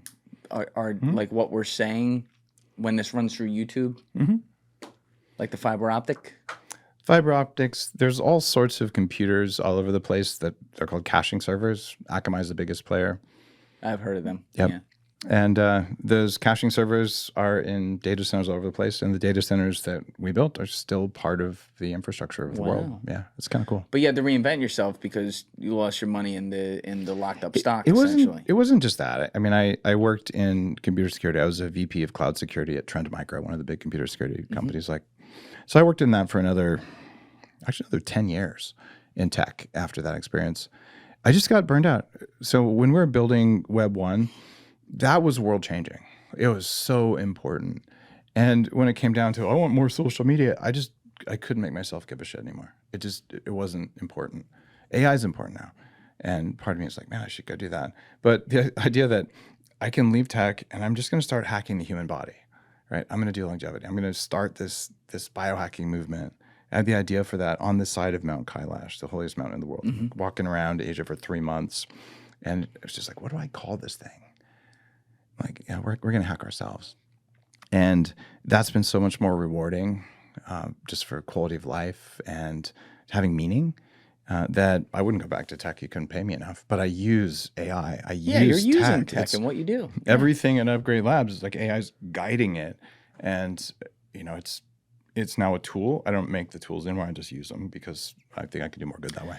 Well, we have this society, especially now. It's been like this for a while, but especially over the last 5-6 years, for understandable reasons. There's two polar groups, right?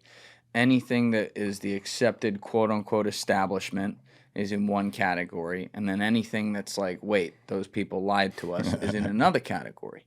And I'm constantly straddling these lines because a lot of the criticism, especially from the pandemic, that we the people are giving is not just fair, it's accurate. I mean, anyone with 2 eyes at this point and in a couple of years can see that. And we've seen that for a long time. But I always try to focus in a world where we don't throw the baby out with the bathwater, as an example. Maybe we throw out the fact that we're giving out all these fucking SSRIs to people like it's jelly beans. I'm just using one example. Yeah. And that's clearly wrong and clearly where Big Pharma has gone bad. But we don't throw out, a life-saving drug that saves someone from having an epilepsy attack or something like, you know what I mean? Absolutely. And I feel like we have this world now where people either have to be like, they broke and they're like, fuck you and fuck all of it, or they're like, no, we will listen to every single thing you say. And I'm just trying to figure out where we get that nuance to where we're having the conversations on what things have validity and what things, we should really question. So how do you think is the best way for us to go about that would be?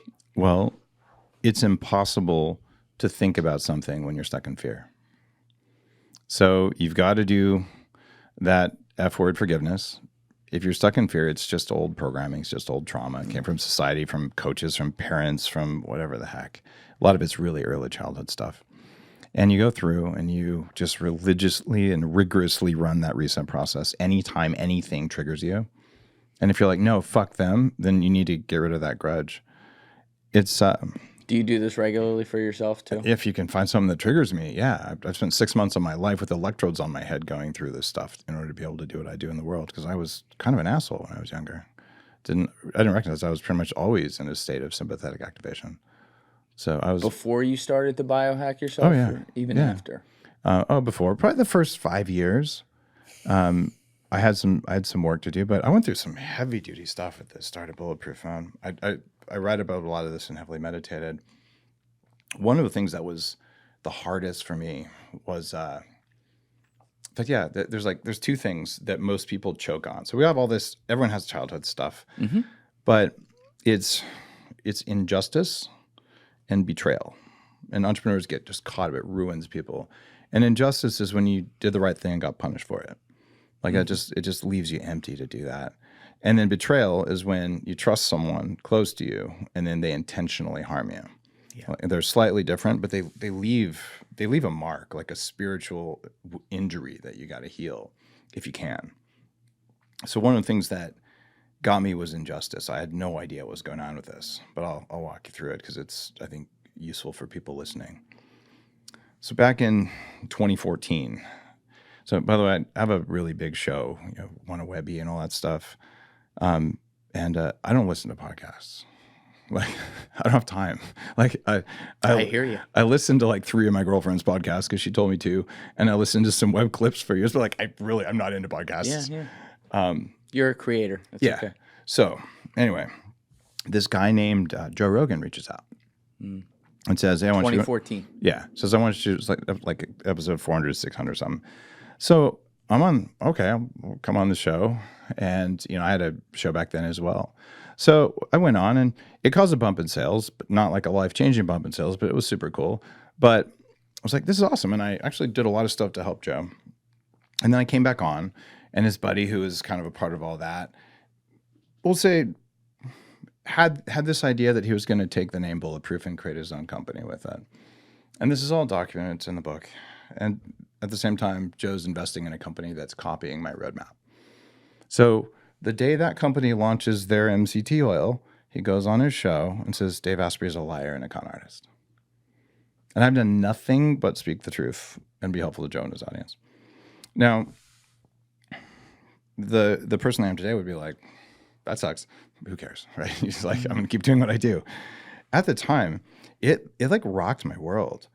And one of the guys on my team, who is a convoy commander in Iraq, these are the guys who drive generals past bombs, so kind of a cool dude. Yeah. His name's Zach. And he's like, Dave, I don't know why you're acting like this. You got to go see a therapist or something. I actually plugged myself in, did the 40 years of Zen thing. The what? 40 years of Zen. This is my neuroscience company, the reset process. And I'm sitting there, and when you start letting go of a trauma, what you think it is never what it is. So I'm sitting there going, God, like, why am I so pissed off about, the fact that this guy's making money by saying I'm a jerk? It's not like trolls come after me all the time, but like this bothered me way more because I had helped him first. Right. And I'm like, why am I getting punished for something I didn't even do? Right. Well, when you start this process, magically you go, what's the first time I ever felt that way? And then you'll have a memory that you forgot, like some old dumb thing. So for me, first grade, I tattled on some kid for something he did, and he said I did it, and I got punished for it. Some stupid childhood thing I had completely eliminated. It just pops in my head, and I've had 1,000 entrepreneurs go through my program. I know, if my brain's giving me that, I'm just going to play with that. And you know what? Apparently, in first grade, I was really, really, really fucking pissed off that I got punished for something I didn't do. And that anger, that's what let Joe get under my skin by saying I was a con artist. And once I did that, reality became clear. And it's very fast. The reality is every time Joe Rogan says Dave Asprey is a bad man, I just sell more coffee. That's all it was. He figured it out after about a year or two and stopped saying anything. And then he deleted the episodes when he went to Spotify. And I don't care, right? I'm talking about it because this idea that I spent like 9 months in really suffering, like what's going on? What do I do? I hire a crisis PR and all this. That was all just me in my own head. And we're all operating on that stuff all the time. and it's invisible. I didn't know what the hell was going on, and I've done a lot of work. Yeah, and it feels like a slight too, and that affects the human spirit a lot. I understand that completely. A slight doesn't have to affect the human spirit. It doesn't have to, but you understand it's the human reaction that it does. Till you've done your work. Because what you learn, and one is to know it, the other is to internalize it. Everything other people do, quote, to you, they're just doing it. They're not doing it to you. They're running their own programming. Yeah. Right? The basic human nature is to be kind to others. It's that fourth F word. We're wired in our bones to be kind to each other, but not if we're afraid, not if we're malnourished, whether it's from junk food or just not enough food, it doesn't matter, and not if there's no love in our life. Right. So like your job, if you want to have a meaningful life, whether it's a successful entrepreneur or whatever else, you turn fear into peace. So you have inner peace. It doesn't matter if someone says something good about you. It just doesn't matter. You turn hunger into nourishment. So you don't think about food all the time. The average person, 1/3 of their thoughts every day are about tacos, or at least what's going to be my next meal. You don't have to waste that much thinking. And then you learn how to turn sex and intimacy into a form of nourishment as well. You can reach altered states as deep as psychedelics just from knowing how to have good sex. I think even before that, like go a layer, and I want to talk about that, but even a layer above that. When you're having sex, and it's not just casual sex, and you're having it with someone that you have feelings for, there's also an enormous exchange of trust that's happened there before you even get into the bedroom. Oh, yeah. And I don't know that there's anything more, powerful is not the word, but like self-fulfilling that I've experienced as a human being than having the firm trust of, shirt off your back kind of trust with another person. It's one of the most meaningful things that we can do. And it's even the old Christian faiths, like the Gnostic Christianity, orgasm is how you meet God. Right? I've heard that. And I would say sex is how adults play. Right? It's not just for procreation. It's not just for pleasure. It's meant to be playful, and it can be exceptionally deep if you learn a tantric practice, or in Heavily Meditated, I write about something called conscious kink. You're like, oh, my partner's going to trust me enough that they're going to ask for whatever thing they're into, and you're going to do that for them, like as an act of service. And you will see people enter the most profound spiritual states from that, and they're actually states of cathartic healing. And so, if we ignore all that, so how are you going to, serve your community if you're like, I'm so profoundly lonely, I'm not getting what I need, right? And I'm hungry all the time, and I'm scared all the time, and I'm anxious? You got nothing left. You're not going to go out and help your friends. I think in this era too, and this affects people of all ages, but especially our younger people. I'm sure you've done a lot of work on this. The anxiety is a major drag. And I'll admit, in my life, that has been a silent struggle in a lot of ways. And then I think about these kids, like I know the world that existed before we had this and worrying about every little fucking thing people posted and stuff. And I think about those kids, and then I try to translate how I feel with they grew up with it in their hands right now. That scares me for society. Yeah, people worry so much about what other people think of them, and whatever you see online isn't even what people think of you. That's what 4% of angry bullies who are very loud think. Everyone else is just sitting there being quiet. Yeah. So it's less than 4%, by the way. Yeah. Sociopaths and psychopaths, or what? What's the 4%? No, I'm saying like literally. You'll look at a video. I could go on YouTube right now and find some video that has 1.1 million views, and it's got 2,000 comments, and 1,500 of the comments are like "eat shit, go die." It's still I tell people who are on the show all the time, like, here's your like ratio on the video when they read the comments. I'm like, your like ratio is 97.1. Oh yeah. Okay, most people don't comment. Relax, it's gonna be okay. It's completely true. Yes. I was still kind of processing that, because the day that Rogan said, Dave's a jerk, my social media until that point had just been constant, Dave, you saved my life, you changed my life, like, thank you, like really good stuff. And it went to straight up, con artist, charlatan, just a lot of hate. And there's like an organized mob called the Death Squad. The Death Squad. That's what they call it. There's like 10,000 people. I don't know if they still do that, but they're like, at the core.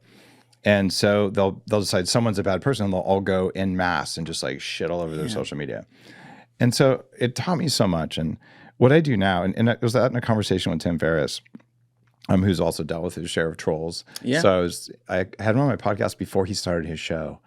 And oh yeah. And Andrew Huberman and Peter Thiel, like all the, like this is an old show. Like my show's been, one of the, in fact, it was the first health podcast that I'm aware of.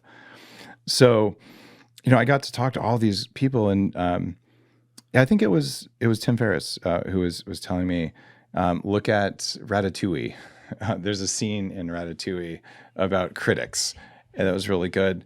And where I got to is all of the people who are criticizing were bullied in 7th grade, and they're still playing that. The vast majority of adults are still stuck in 12-year-old consciousness. Hurt people. Yeah.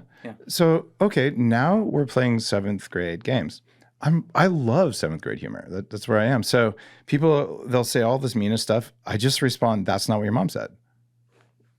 And it's so funny because the real followers, they're just laughing, right? And I just call the other person out. You are acting like you're in 7th grade, so let's do it. And my favorites, they go, that wasn't very nice. And I go, hey, hold on, I thought we were playing. Like, it's your turn. Like, here, I'll do it again. I'm rubber and you're glue. Because, like, we're doing the childish thing because you didn't ask me anything about my content. You just said I was an asshole. So you could just play with them. Like, these are literally 7th graders acting out of bullying. There's nothing else in there. You know what? I try to think about this a lot, too, because the industry I'm in, let's just call it what it is, all right? Like, I'm able to do what I do because of Joe Rogan. I mean, the guy created the space. He's on episode like 2000 or something. 2000, and whatever it is now. Oh, he was a total hero during the pandemic. Yeah. And yeah, he was. I've been to one of his comedy shows in Austin. I might have worn a Bulletproof t-shirt just for shits and giggles, but he's funny. And like, I have genuine respect for the way he just called bullshit on things that needed it. So I don't have any negative energy there at all. That's good. What I'm saying is I'm very as careful as I can be with throwing stones from glass houses at stuff, especially at people that have done more in one day of their life than I've done in my entire life, and I would put him in that category. You're right. What I will say about this job that I have already seen in episode 300 and something when this comes out, that is years and years behind where he was with this and his whole career before that, is that you get in these weird positions sometimes, especially when you're talking for 3 hours with a bunch of different people multiple times a week across all different topics. And, then you unexpectedly run into one person who's got an entirely different opinion and it turns out publicly with another person that you didn't even know about and whatever. And you can get real caught in getting in the middle of that stuff. And that's something I think Rogan's actually amazing at now, at not getting caught in the middle of it. You were earlier on in his podcast where he's the trailblazer inventing this whole space and also not even he didn't even realize this, and it's really cool this happened, like how big it was getting. He talks about that all the time. And I think it's really hard sometimes when, you're sitting with the latest person you're sitting with and you like them so much, and then they have an opinion and they make some really good evidence that you hear right there on someone else that and you're like, oh shit, maybe I was taken for a ride. Oh, yeah. And to not make commentary there is a difficult thing. It's something that I've learned from him over the years to be like, best to kind of relax with this and think about it and react later. But I think that even for a guy like him who was doing it before everyone else, I think that took time. And if you got caught up in the middle of that in the early days, I'm sorry to hear that. And there were other people, I'm sure, as well. But it is a very tough spot to be in sometimes in this seat. What Joe does that's really cool is he has the ability to be like, I'm just a dumb fucking comedian. And I'm not saying he's a dumb, like, this is like him saying that. Yeah. And I don't believe in like the takedown game. Some people are like, Dave, I want you to go debate this person. I'm like, I'm not interested in that. Agreed. I like that you don't like that. I'll share my information. I'll tell you why I believe it, and I'll tell you I can test it on yourself and see if it's true or not, right? And I can only tell you what I think, and you can decide on your own intelligence, your own merits, whether you want to do it. Where a lot of people make mistakes is it actually has to do with brain energetics. It comes back to mitochondria. So if you wanted to make a really good decision, you would say, all right, I'm going to gather all the evidence. today, you maybe go to GPT-3 Pro or something and do like a 20-minute analysis, and you do all this work. At the end of the day, you maybe ask a few experts, like, all right, I got a really good perspective on this. That was a lot of work, right? Okay. So your brain can choose 20 or so different truth-seeking algorithms. Some are better than others, right? So the simplest one is, if something is good, more is better. Okay? We just generally believe that to be true. It's a really good way to make a decision without thinking about it, right? At base. Yeah. Right. The difficulty thing is that whether you make a snap judgment or a thoughtful judgment, it will feel equally true.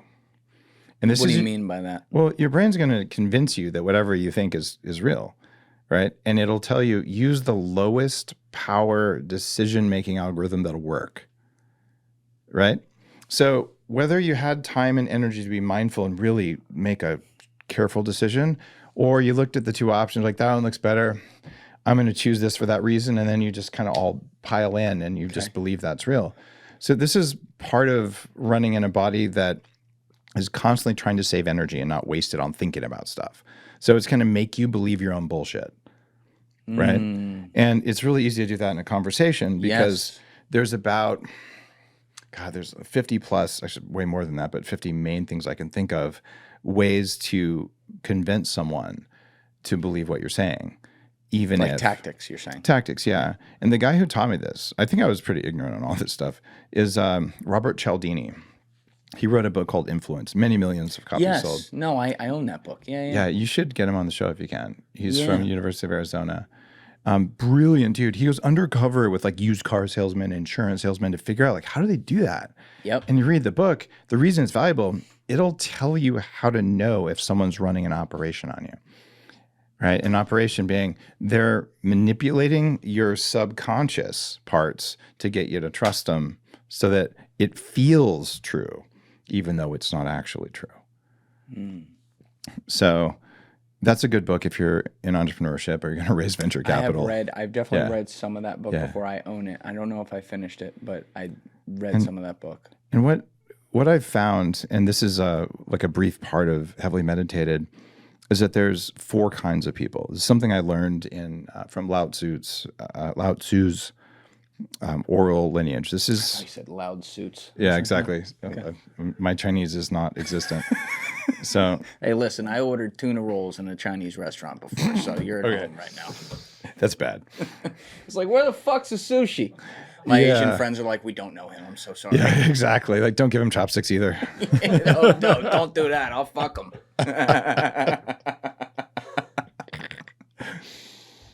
Oh, man. So Lao Tzu, he's basically the Buddha of China, like one of their things. So there's one monastery where the Shaolin practice originated, and there's 9 living grandmasters of this tradition that's protected the emperors of China for 5,000 years. And one of them happens to be a good friend. And so he taught me this. The 4 types of people, category 1, they're win-win. If they do something to win, you're going to win too. They might win more, they might win less, but they're not going to screw you, ever. 5% of people maybe. Category 2, they're win-win, but they screw up. And when you tell them that they screwed up, they apologize and they make it right.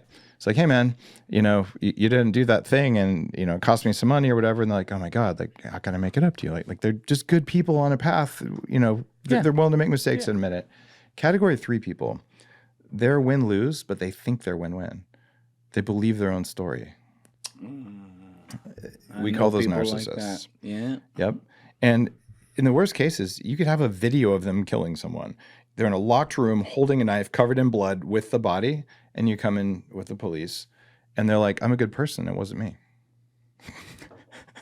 Have you ever seen that video? It's from an old movie of the woman who walks in on her husband with another woman in the bed, and she's like, whatever his name is, Carl.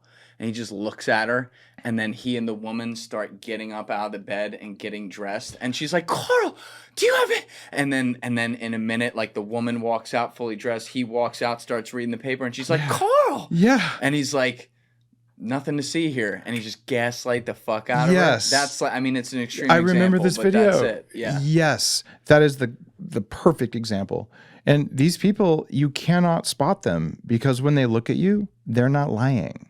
They just believe their own truth. And they fuck up companies, they fuck up relationships, they fuck up families. You don't think you can ever spot them? I've spotted some.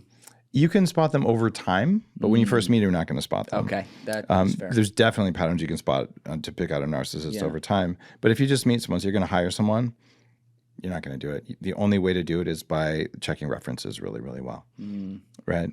And there's another way, and it's if you have really good intuition, your body will tell you, but you have to know how to listen.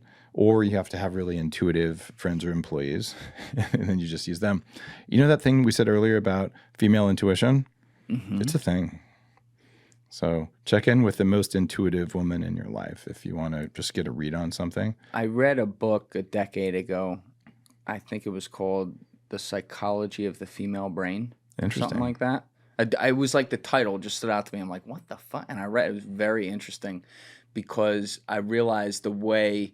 we have men and women have equal mental capabilities, but the way our roadmap works to get to the end, I always knew it was different, but it's like scientifically in every way different. So there's strengths that women are going to have and there's strengths that we're going to have mentally, and they, I guess, kind of offset each other. But the intuition is... They do. That shit's built in. That's why they remember the name and every goddamn thing that happened on November 7th, 2017. Like, I don't even know what year it is half the time. Yeah, it's crazy. It's crazy. It is, and there's something to it. So that was an area where I oftentimes would ignore my gut because I tend to think the best of people. And if you think about it, like, well, this person looks really good on paper, but they're a chainsaw if you hire them. A chainsaw? They just cut your company apart. Oh, yeah. Yeah. But it's also like especially when you're an entrepreneur like you and you're hiring a lot of people too, in your head statistically, you're going to get something wrong. Like you're going to hire people like that. We have a standing thing across all my companies. If we hire a 3 or a category 4, those are their win-lose and they know it. Those are sociopaths and psychopaths. Yeah. Did you say we were at category 3 where you talked about narcissists? Did you officially define category 4? Yeah. I might have missed that. Sorry. I'm just defining it now. It's their win-lose and they know it. They're sociopaths. They're literally playing you because they get off on it. And you're not going to spot them either because they're the best in the world at playing you. That's what they live for. Oh, yeah. So the Joker complex kind of. Yeah, exactly. Yeah. And what you do for those, at least in my companies, like we have a 60-day rule. If we accidentally hire one, they're gone in 60 days.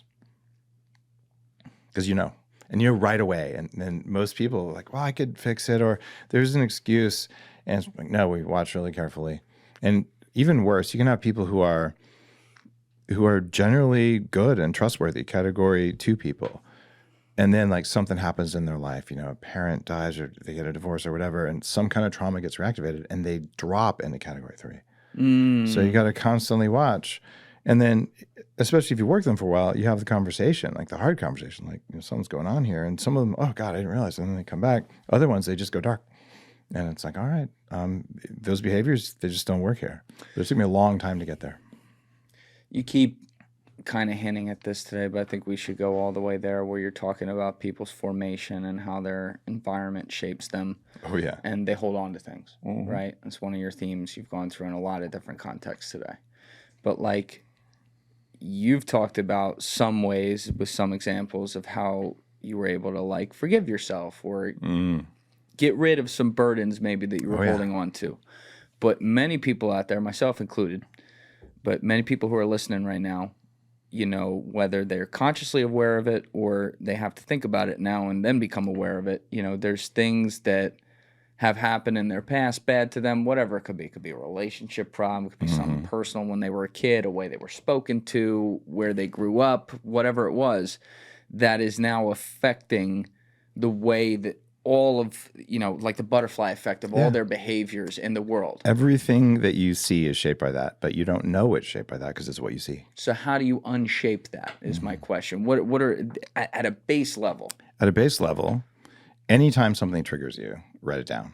Keep a list, right? You felt uncomfortable, felt anxious, write it down. Just write it down. And then when you have a chance, you can do this with a therapist or you can just do it with the steps in the book. You go, all right, we'll take one specific trigger and just ask yourself, what's the first time I felt that way?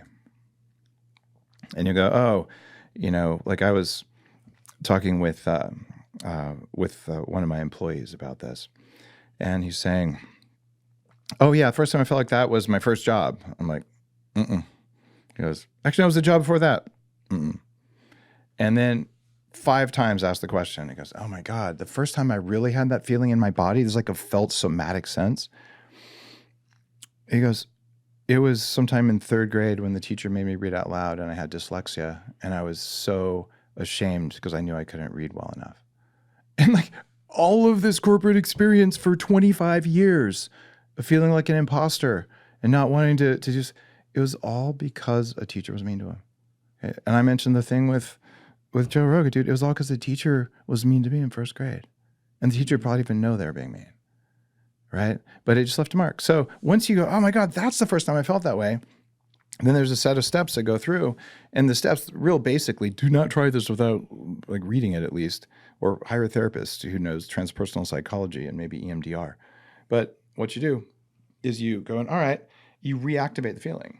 Any feeling you've ever had, you can play it like a Spotify playlist. So if you felt like profound joy, you're like, what did the joy feel like in my body? And then like, was it in the back of my neck? Was it my stomach? Like the hairs on my arm? And all of a sudden, like, oh wow, like you feel a physical change from that. But you do this for the negative feeling you felt. You have to be highly focused and in it to feel. Yeah, you want to be in a quiet room and all that.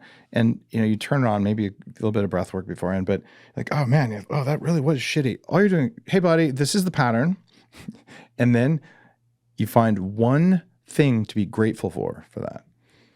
Right? There's always a good thing. Grateful for the pattern itself and what it might have done. Whatever happened in that situation, right? So I could say, let me stay with your example. Kid in 3rd grade was forced to read out loud with dyslexia. He could say, I'm grateful for the fact that I had to do something. I'm making something up here. Yeah. I had to do something when I was young that made me uncomfortable, that kind of, was a good failure to move me forward to be more comfortable with the next time. That would work. It can also be, it doesn't matter how big it is. The thing about your operating system in the body is really dumb. So you can be like, man, I'm really glad no one beat me up after that. I'm really glad I got a cupcake. It doesn't matter. Simple. It's like gratitude is a key that opens a lock so you can do the work. But if you don't find one dumb thing to be grateful for, right? I've had people like, oh my God, I was in this terrible car accident and I was paraplegic and I'm grateful I still have my other leg. Like it doesn't matter. Just gratitude is a switch. So you find a dumb thing or a smart thing to be grateful for.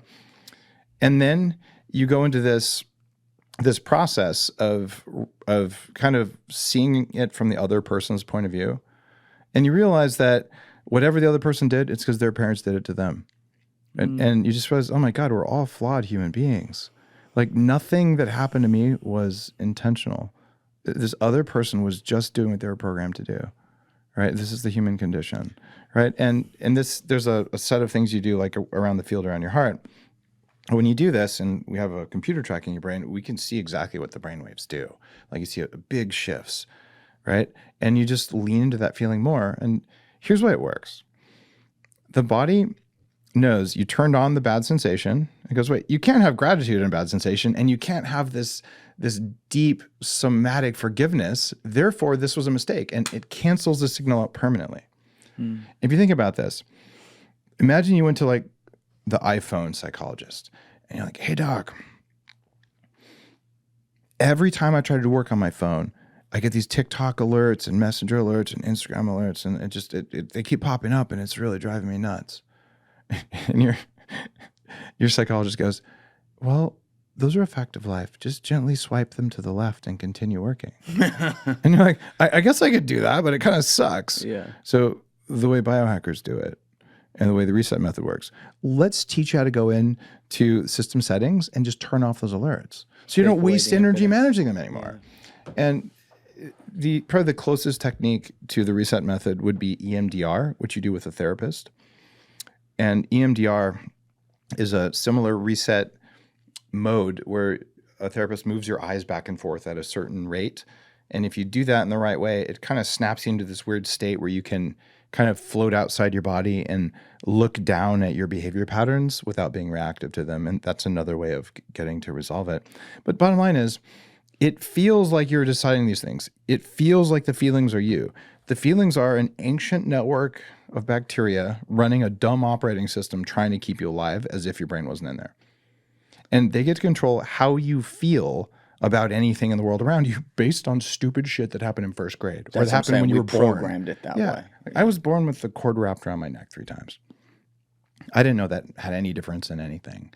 But when you come into the world thinking something's trying to kill you without any context at all, you will be in sympathetic activation, right? Sympathetic activation. Yeah, and so I didn't have any idea I was doing this, but I was anxious all the time because I was always looking for something that was going to try to kill me because I literally was born being choked to death, right? And I did a lot of work on that.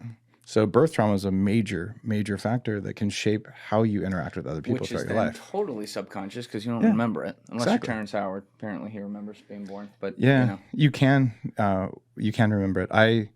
The first time I did any kind of personal development work it included a birth regression from the founder of the field, it turns out. And so you remembered the day you came out? I did not think I could do that, but I went into this weird, she's like, you just did breath work and just visual guiding. There was no hypnotism or anything. I called my parents and said, I saw this. Is that real? And they're like, oh yeah, that happened. And then like, they told me facts that I'd never heard before. Like what? Well, I was born with a cord wrapped around the neck. So it didn't cut off oxygen. So I thought there's no big deal. But after they took me out, instead of putting me on my mom, which is what all babies should be, as soon as you're born, they should be putting you on your mom so you can like form connections. Yes. They put me in, this is the 1970s New Mexico tech, a warming box. It was like a plastic box under infrared light, and they like set it off in a different room to warm you up before they give you to mom. Red light? It's more like a French fry warming light. Yeah. So like a tanning salon. Kind of, yeah. Because, baby might be cold. Didn't work that well. But. Apparently not. So that's... and that was something that actually created a lot of discussion. I had no idea that happened. I didn't know it even existed. So I remembered that, and I was like... You remembered being in the... I literally called my parents and said... Actually, it was an email because we weren't allowed to talk to them during this thing. And it was like, I remember this, like, being put in a box and some kind of bright light thing. And they're like, oh, yeah, that was... I'd never even heard of this. So I remember that detail. And it really changed my whole nervous system to go back and just let go of that trauma. And then I was bullied. How do you hack in to remember that? This one I'm skeptical on. All right. This is hilarious. So I was married briefly in my 20s. I don't remember anything until I was like 3 years old. Most people have some memories, but it's all emotions and images, not thoughts. And so I'd gone through this. I'd made and lost $6 million. Like I've bought the BMW. I've been in Entrepreneur Magazine. I was just failing a 2-year marriage. So I'm like, getting married doesn't make you happy. Having money doesn't make you happy. Being famous doesn't make you happy. None of this shit works. Like I did everything. I worked my ass off. Like I'm accomplished, and I'm miserable. So a friend was like, "You need to go to this personal development thing," and I'm like, sounds stupid. And what is it? She said, "I'm not going to tell you because then you won't go." But I was like so lost that I got nothing to lose. And that really, it helps a lot to have nothing to lose, whether you want to start a company or just go find yourself, like hit rock bottom.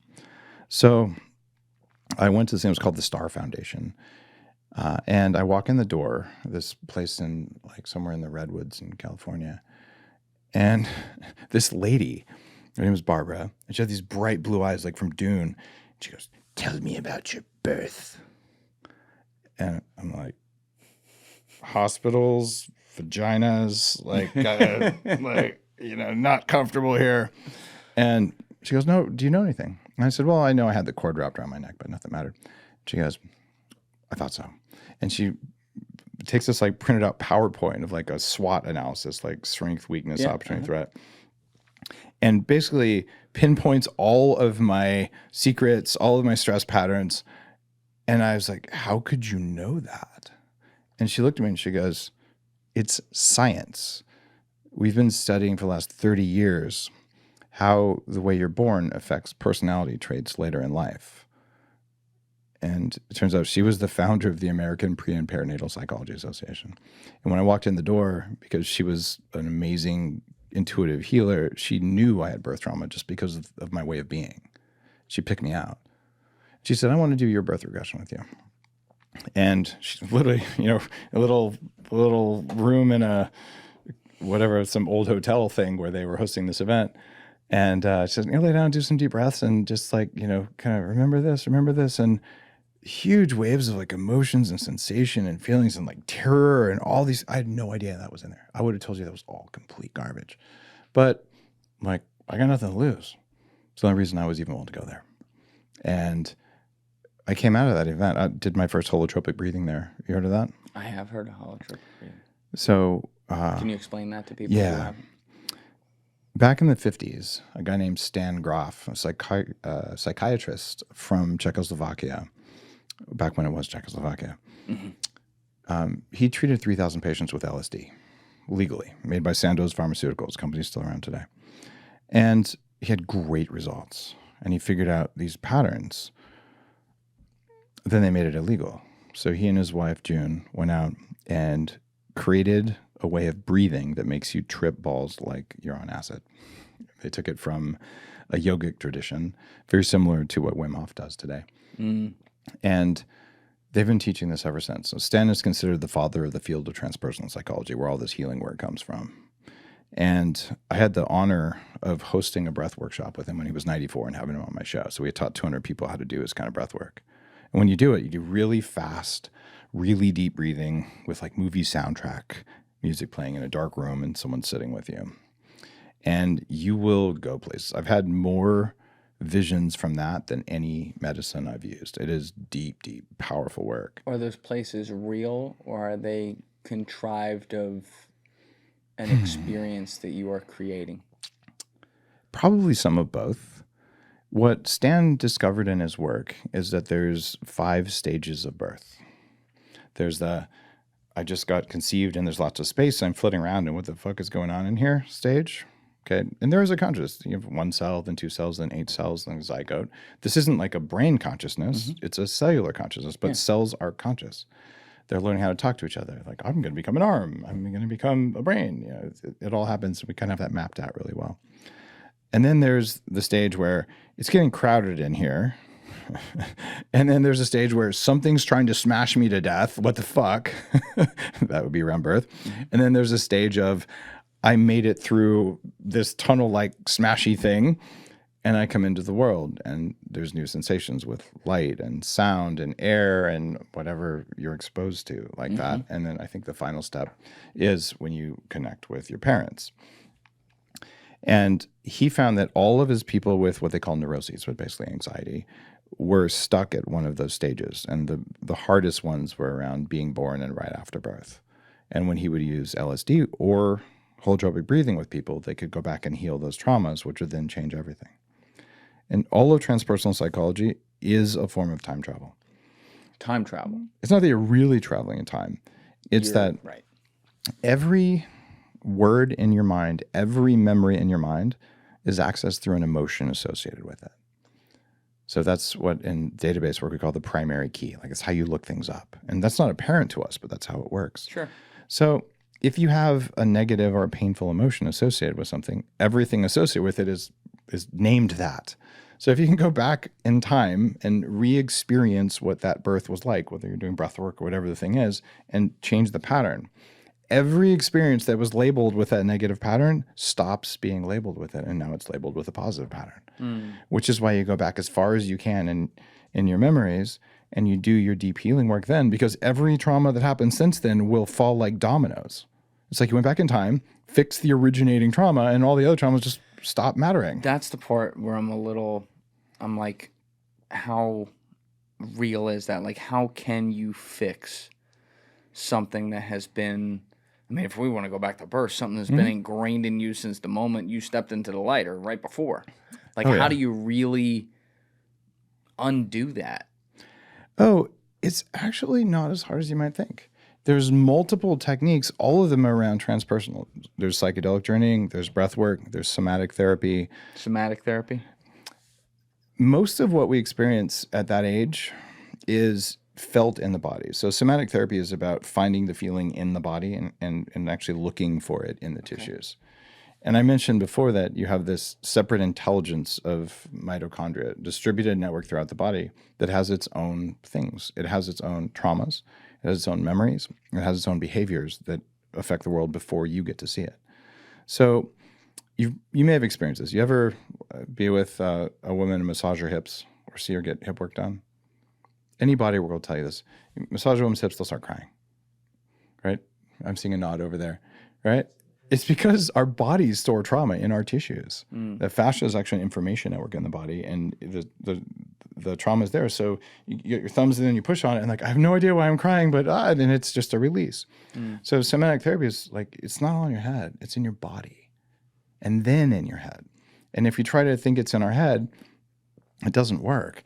It's like if there's a projector running through a little transparent thing projecting on the wall, and you're like, I'm going to go work on the wall. Dude, you got to go to the slide where the projection is coming through, right? Yeah. So a lot of like cognitive behavioral therapy and a lot of this I'll do with my mind, it's like shadow puppets on the wall. You got to go back to the original image. And it's actually not that hard to make sense of it. You imagine that you have a spreadsheet, right? And if you change whatever's in column 1 for everything, it changes for everything all at once, right? So if you have cell 1A, and it's the number 10, and you tell cell 2 equals cell 1, cell 3 equals cell 1, they're all going to be 10. You change that one cell, everything tied to that changes. That's actually how trauma works in the body. How realistic is it, though, like, if we move towards things that people do remember, right? Let's say you're dealing with a girl who was SA'd at age 8, remembers every single thing that happened. And obviously that has affected her behaviors as a human being across the board since then, as it would any human being. How do you reset something that traumatic? So, one of my employees, all my senior leaders go through 40 years of Zen where we do this kind of work. And I can talk about this because he's given a few public talks about it. Okay. And he was abused by a priest when he was 12 for several years. Very successful executive. In fact, a lot of successful entrepreneurs either went through heavy bullying or SA or emotional abuse as kids. And some of the fire to be an entrepreneur comes from, I'm going to prove that I'm good enough. I'm going to prove that I'm safe. And the first half of my career, absolutely had that from bullying. Doesn't have that anymore. So he went through exactly the process I'm talking about over 5 days. And what's the gratitude? Well, he talked about it. He got the school shut down. He actually saved hundreds of other boys from the same fate. He'd never seen it that way. Like, talk about gratitude. So he went through it, but he did something heroic. And it repatterned his entire life. Like, his anxiety levels dropped dramatically. That's amazing. Yeah. And I can see how that would help. But it doesn't change the fact that it happened to him. Oh, no, it doesn't change the fact that it happened. It changes how he reacts since then. So the idea is that, in fact, I've had people come through who are physically tortured, like in war, right? It's similar, like, right, where someone's intentionally doing this to you, the darkest parts of human. When they come in, they're like, I was tortured, and it was a big deal. And when they're done, they're like, I was tortured, and I'm okay. And the difference is, one of them, you're suppressing, and in the other one, there is no energy left on it. You are fully done being reactive to the trauma. Your body is safe. Your mind is safe. You acknowledge that it happened. You acknowledge that it was not okay. And there is no more pain at all associated with it. Because you're here and now and it's not happening to you anymore. It's because you went back and you repatterned the nervous system to teach you that it was still safe, even though it wasn't safe at the time. But if you were taught that you weren't safe sometime when you were 8, and for the rest of your life you never feel safe again because of that, that means that whoever did that to you, they won. And if you teach yourself to be safe and to acknowledge that it happened and say that's not going to happen to me again, it's not going to happen to anyone else in my presence. And you can do it not from a place of anger, not from a place of sadness, from a place of neutrality and a place of power, place of control. This is what makes people courageous. This is what makes people unstoppable. This is what makes people peaceful and happy. And it's what makes people dangerous. Because if you can control someone with fear and trauma, they're not very dangerous. But if you cannot control someone with fear and trauma, they're going to do the right thing and you can't stop them. That's why governments love people to be afraid. Yeah, I have this thing I've said before about us all fighting politically and whatever. A divided society is a compliant society.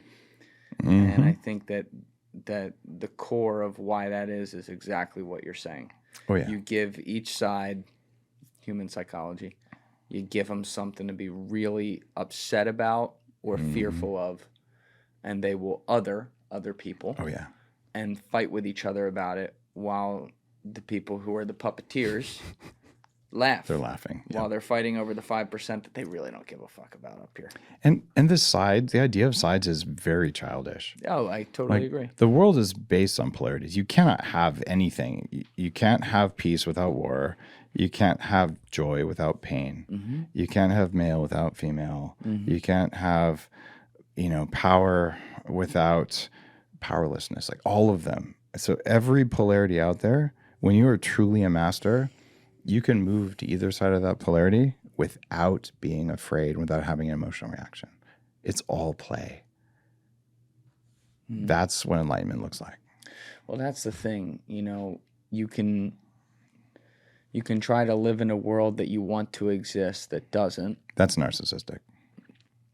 Might be, but even looking at the benefit of the doubt, people who are looking for world peace and stuff like that, it might not be narcissistic. It's just... If you pretend like the world is full of peace when it's not, that's narcissistic. If you're working for world peace and you believe it's possible, that's powerful. See the difference? Right. That's what I'm saying. I think that's what I'm getting at. I think there's a lot of people who actually believe that quote unquote world peace is possible. Oh, yeah. And I would love to believe that's possible, but I recognize that goes against human nature. And the thing I do struggle with sometimes thinking about this is exactly what you just said, which is that in order for us to feel good, we have to know what pain is. In order for us to experience joy, we have to know hopelessness. In order for us to experience calm, we have to know anxiety. And it doesn't mean that you need to experience, the negative side of that as much or equal to the positive side of that, but even experiencing any of it is what you would deem some sort of struggle in life, something that is painful, something that's not a good impetus to put upon you. And yet it gets to the core meaning of life itself that we do go through those things. If you experience pain and you don't struggle, it's a lot less painful. It's the struggle that's the problem. This is why one of the more powerful new biohacking techniques that I just put into the world in this book is called Bicep. And it's brief, intentional, conscious exposure to pain. So monks in the 14th century, they would get like a flogger and they'd whip themselves on their back every morning. I remember just being That's what Opus Dei and shit does, right? Who does? Opus Dei. Oh, yeah. They have the little painful thing on their leg. Like Santo Cristo. Yeah. Well, there's a reason for it. And it's not because they're terrible sinners. And it's the same reason that yogis lay on beds of nails. I remember I asked my teachers, like, oh, well, the priests did it because they thought they were sinners. The yogis wanted to show they were a good yogi. The teacher should have said, I don't have any idea why they did that. And then you go to Texas, we just eat really hot peppers, right? Or how many addicts do you know or former addicts who don't have a tattoo? A couple, but I see. Very, very few, right? Tattoos hurt. So it turns out intentionally exposing yourself to something that's painful but doesn't cause harm regulates your dopamine sensitivity. It makes your dopamine receptors 250% more sensitive. Dopamine is what motivates you to do things that matter. So when someone's recovering from addiction or someone's experiencing a lot of anxiety, any practice like that, including what biohackers do, we just get in cold water, right? It has to hurt or it doesn't work. Entirely different from the metabolic benefits and the inflammation benefits. I made myself do something that sucked for 1 minute. And then the rest of the day, I need less willpower to be a good monk, to be a good yogi, to be a good in recovery addict, whatever the thing was, your goal was. Intentional suffering control, effectively. Right. So there, I felt my pain. Now I can feel joy. Right. And the same thing goes even in this war peace thing. If you want world peace, create arenas for war impulses to come out. More MMA, if that's what people need, right? It doesn't have to be destroying another country. Like we can have those, heck, that's what football is, right? Yeah. Modern day gladiators. Yeah. So the trick, though, is if you're sitting there and you're completely destabilized when you hear about someone else's suffering, you're completely powerless. You want to develop compassion instead of empathy. And this is why I wrote like a spirituality Compassion book. instead of empathy. Yeah. What I learned in that monastery in Nepal is that there's steps to enlightenment. And this is the Buddhist definition of enlightenment. In the West, we would call it true resilience or equanimity. But step one, empathy. But empathy actually sucks. Okay. You want to feel everyone else's pain? Just go to McDonald's and be fully empathetic. The people who have the most empathy were all traumatized as kids, and they learned to feel other people's feelings to be safe so they could have a prediction of when something bad would happen. Do you think that's always the case? Almost always. I'm sure there's exceptions. Okay. So uncontrolled empathy, it's better than being apathetic and numb, but man, it's a painful thing to do. The step above empathy, once you've developed that, is compassion. Compassion is when you teach yourself to automatically wish other people well before you can judge them. So this is like inserting a layer in your operating system. Before you can think, you already wished the other person well. It's an automated thing, pre-thinking. And compassion's great because now I would love everyone around me, to be in the best possible place for them. But you don't have to feel their pain unless you choose to. And then, oh, look, that guy asked for some help. Okay. Then use empathy to connect and whatever and, help out and empathize. But it becomes something you control versus a default state. So compassion is a higher state than empathy. And then the state above that is equanimity, which means you get to choose your state regardless of what's happening in the world around you. That's the monk meditating in the middle of a hurricane. It's like, I got this. You cannot change my state without my permission. That's the big goal. Maybe this is just because I have a different interpretation of it, because these are complex topics. Totally. But I think the way I think of empathy, maybe I haven't looked at the Merriam-Webster's dictionary definition of it, so I gotta say that before I do this. I've never done that. But the way I look at it is it can be a journey to trying your best to understand the other person that you can then step outside of. Meaning, the way you just described it, which might be academically correct, by the way, I don't know, is it's more like you said it way more beautifully than I'm going to remember it, but it's more like you're stepping inside of it to feel it and then distract from. How did you say it when you were sitting in the McDonald's? Say that again. Well, if you walk into McDonald's and you automatically feel everyone else's pain, there's a lot of people who are stuck in hunger and anxiety, and you basically pick up all the garbage that people transmit all the time because of that trauma. Right. So empathy is a very expensive and painful state. Right. Okay. That's that. Now that we have that, what I'm saying is, it's almost like the way I've looked at it is you can step into it for a minute, and then you don't have to carry it out of the room with you. You don't have to I think of myself as someone who, if I went to do a job like this, I better be very empathetic, because there's sometimes, like, we do a lot of fun episodes, and then we have some people telling a tragic story in here sometimes. Or sometimes you'll be doing a 3-hour comedy episode, and 10 minutes veers off to something really serious for a minute. It can happens all the time at the snap of a finger. So I have to be able to do my best. I can't understand exactly what it's like to walk in their shoes, but do my best to understand based on what they're telling me. And then when I leave this room, not have that trauma become my trauma too. There you go. So maybe what I'm thinking of as empathy is actually more of a form of compassion. Sounds I've like just been describing it as empathy. A lot of people confuse the two. So it's empathy where if you're like not doing this, because anytime you're going to be a good interviewer, and you are a good interviewer, by the way. Thank you. I've done quite a few episodes too, and you can tell someone really gets it. So there's stuff that you're doing that unless you've done a lot of energy work and some other spiritual practice, you wouldn't know, but you actually are creating a field in the studio which allows your guest to express something or not express something. Sure. So like the safer a guest feels, the more that they feel that you understand them, the more they're going to bring you truth and reality. Unless they're a narcissist or a sociopath. The narcissist will bring you their truth, which is bullshit, and the sociopath will play you, and it'll be hard to detect, right? So let's assume we don't have that going on. Yep. So a new interviewer is going to be so anxious that they can't create a field for knowledge transfer or a field of safety, so then guests don't open up for them. Like that's where Rogan, he's a master. Like he really creates those people just bring reality. They're just themselves there, which is really true. Yes. And I've experienced it in person. So that's a different. It's a different skill than someone's like, oh, I have so much empathy, I can't be in crowds. Like I know you probably know people like that too. Because you feel, I understand that. Yes. Yeah.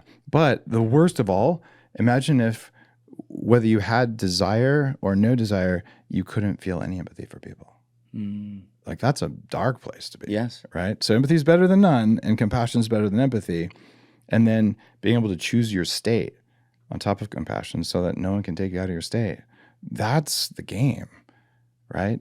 And I had an opportunity. I did a biohacking consciousness event a little while ago, and I had the Dalai Lama's best friend and co-author, Victor Chan, on stage with me. And Related to Jackie? I wonder. Could be. He lives up in Vancouver. But he's not a lot of Chans in the world. Yeah, exactly right. He goes, we talked about this topic actually in front of the audience. And he said, I remember when a monk who was in jail for 20 years and tortured made his way out and came to Dharamsala to talk to the Dalai Lama. And the Dalai Lama said, what was the worst thing that happened? Like the moment that was the most difficult? And the monk thought about it and he said, it was the one time I almost lost compassion for my captors. Right? Wow. As long as he was able to hold that state of compassion, no matter what happened to him, they couldn't really hurt him. But if he'd have dropped into empathy and felt all the hate and garbage from his captors, it would not have been good. Like that's master level stuff. That's heavy. Yeah, that's very heavy. There was something else that Victor said that was one of the biggest compliments that I've received. He heard about the F word framework because I was sharing that. And he got on stage and he said, Dave, all that stuff the Dalai Lama says makes a lot more sense with this framework. So a lot of Buddhist scholars are looking at heavily meditated now. And that's why it became a best-selling philosophy book and meditation book. And I wouldn't have really expected that starting at mitochondrial decision-making. But what we're really talking about here is that your ego is a manifestation of mitochondrial behaviors. Everything you've ever done that you're ashamed of was one of the first 3 F words. Fear, food, and fucking. Everything. All of the times we're unkind to other people, all the times we do things we wish we didn't do, every procrastination, everything. It's all mitochondria trying to keep you alive, running old patterns they picked up somewhere along the way. Yeah, and fear is such a wide tent. Oh my God. Yep. That could be literally anything. Yeah. One wrong step, one day. I mean, we all experience it. So everyone is dealing with that in some facet, some just worse than others. Completely.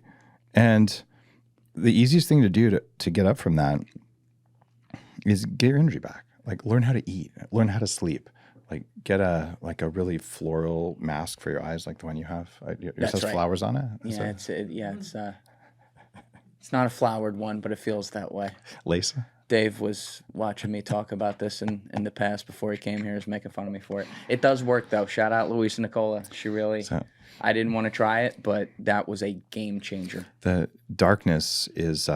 it's like biohacking 101. It the whole definition, change the environment around you so that you have control of your state. I've been teaching people to black out their bedroom, tape over every little LED, wear the True Dark glasses before bed, all that stuff, because darkness is as important as light. We talked about this polarity. Your cells, those dumb little mitochondria, they're trying to figure out what time of day it is. Yeah. Because when they were floating in the ocean 2 billion years ago, in the morning, there's red light. That would be sunrise, right? And then as it warms up and the light becomes overhead and brighter, there's more food, so it's warmer, and that's when all the algae is growing. The little bacteria eat all the algae, right? And then afternoon comes. It becomes red, it becomes cooler, right? And then it becomes darker, and that's when you should recover because there's no food and there's no sunlight. Well, if you wake up or just when you're going to bed, turn on those bright lights in your bathroom, even for 5 seconds. In all of recorded history, there's never been that kind of a bright white available ever, except during daylight. Right. It's against our biology. Yeah. And it doesn't take much. There's a study of 800 guys in Japan. This was only for men for some reason. Probably as a retirement home. I don't know. But they found the amount of street light that leaks around curtains increases depression by 69%. Like we have Don't look at my bedroom when you go by it. Well, you're putting a face mask on, which at least helps. That's what I'm saying. I have one of the ones with the pillows around the eyes, so it suctions in. The pink ones? Yeah. It's not pink. I mean, it's black. Let's give me some Leather? credit here. Black leather? Is that but no, it's not leather. But what I am saying is I have a skylight up above. That would drive me insane. Oh, yeah. But I don't notice it at all. There you go. Okay. Because it's locked in like that, and I have French doors. I mean, you see the windows out there. This is a bright place. Great view, too. Yeah. Thank you. Thank you. You know, you do some other things that are like Biohacking 101. I've been taping my mouth for 9 years now. I do that every night. It is so good. And even my daughter, I think she was 13, she's like, Dad, can I try that? I'm like, okay. And after 2 nights, she's like, can I have my own roll of that tape? Sure. And she tapes her mouth every night. She's like, I wake up and I don't have bad breath. Yep. Like it just works better and your brain is happier. It's the best. So if I'm in a hotel, I got a mask on, a very masculine one. And then, and then I'll tape my mouth. And I put in a bite guard beforehand because you want to put some space in your jaws because as you wear your teeth down, it screws up your whole body's nervous system. Yes. So I've heard that. It's a whole ritual, but man, my quality of sleep is so much better. I could not agree more, man. I never thought about that shit. I don't want to go into the whole thing, but you and I were talking about this before. Like I had some bad health problems, and one of the side effects from all the shit that was happening to me was because I was so distorted in my head at all times and stuffed up.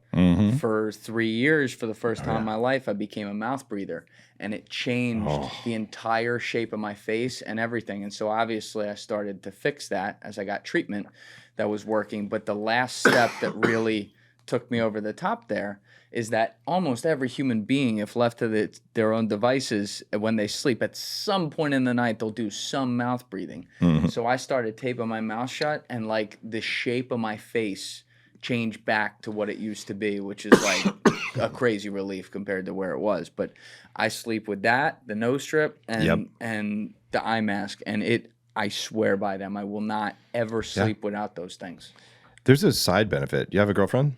I don't, no. Okay, well, but I have made girls sleep with the mouth tape and try it. Yeah. I mean, they decide on their own accord. Duct tape? Clear, but, you know, no, it's not duct tape. But to whatever they're like, I'll try it too, and then they like it. So you know, same here, man. Got to be careful how you say that.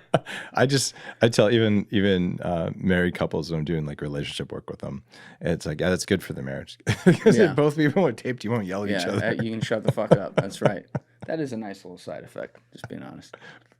The jaw structure thing, I went through when I was about like 30-ish, and it took 2 years. They put a expander in, and they moved my upper palate to spread my upper teeth, so my jaw could come down and forward the way it needs to. We talked about pasteurized milk. Women who eat pasteurized milk and a lot of grain have babies with crowded teeth and their lower jaw further back. So my jaw used to be more like this. Oh, it was further wow. back. So I didn't have any surgery. I just naturally expanded the palate and allowed the jaw to relax. Amazing. Your jaw right here, your trigeminal nerve, where you get tension, TMJ, and all that, it runs right next to the vagus nerve. And the vagus nerve controls sympathetic and parasympathetic, fight or flight, or rest and relax. So you get an inflamed TMJ. It inflames the central control nerve for your whole nervous system, which is why bite alignment is so important. Wow. Yeah. You're just an encyclopedia, Dave. Dude, I had to fix all this shit. I was so broken. Broken. People, they have no idea, like, the amount of, like, I just thought it was supposed to hurt to be alive all the time.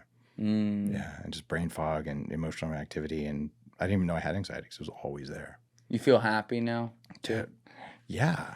Like, and this whole just sense of awe, like, wow, I can't believe this is the world I live in. Yeah, very, very different state. But that's cool. Just say if I can lose 100 pounds and I can do that, it's probably going to be easier for you. That was the worst case. That's the message I get from you. Like your attitude, for better or worse, I would describe it's for better. You are coming across like, hey, you don't have to do every single thing that you do because like this is your life. It's also your business and everything. But like, man, if you tweak 25% of things, your life experience can be 75% better. And it's doable for so many people out there. 100%. And there's a nuance in there that I'd love to offer. The more you live in your head, the more trauma you have. Like being too much in your head, which is where I was entirely, is a sign that you're just like stuff you don't want to feel because it's too much work. And it's not you're choosing to do that. That's just a natural way we're wired. You're preaching to the choir. Yeah. So here's the thing. We just listed like 50 different things you could probably do. Now, if you live in your head, you're going to say, I'm going to make a list of all 50. I'm going to do them 1 through 50. You will not do it because it's too big. Yep. So what I want anyone listening to the show to do, there were 3 things that you heard that made you perk up. Like the hairs on the back that you're like, oh, like the ones that you felt in your gut, wherever you feel it. Just do those 3. Like your intuition is telling you what to do first if you'll only listen, which means you can't think about it. You just have to feel about it. There's a lot of guys writing down, grow my dick right now. I'm pretty sure that was number 1. Yeah.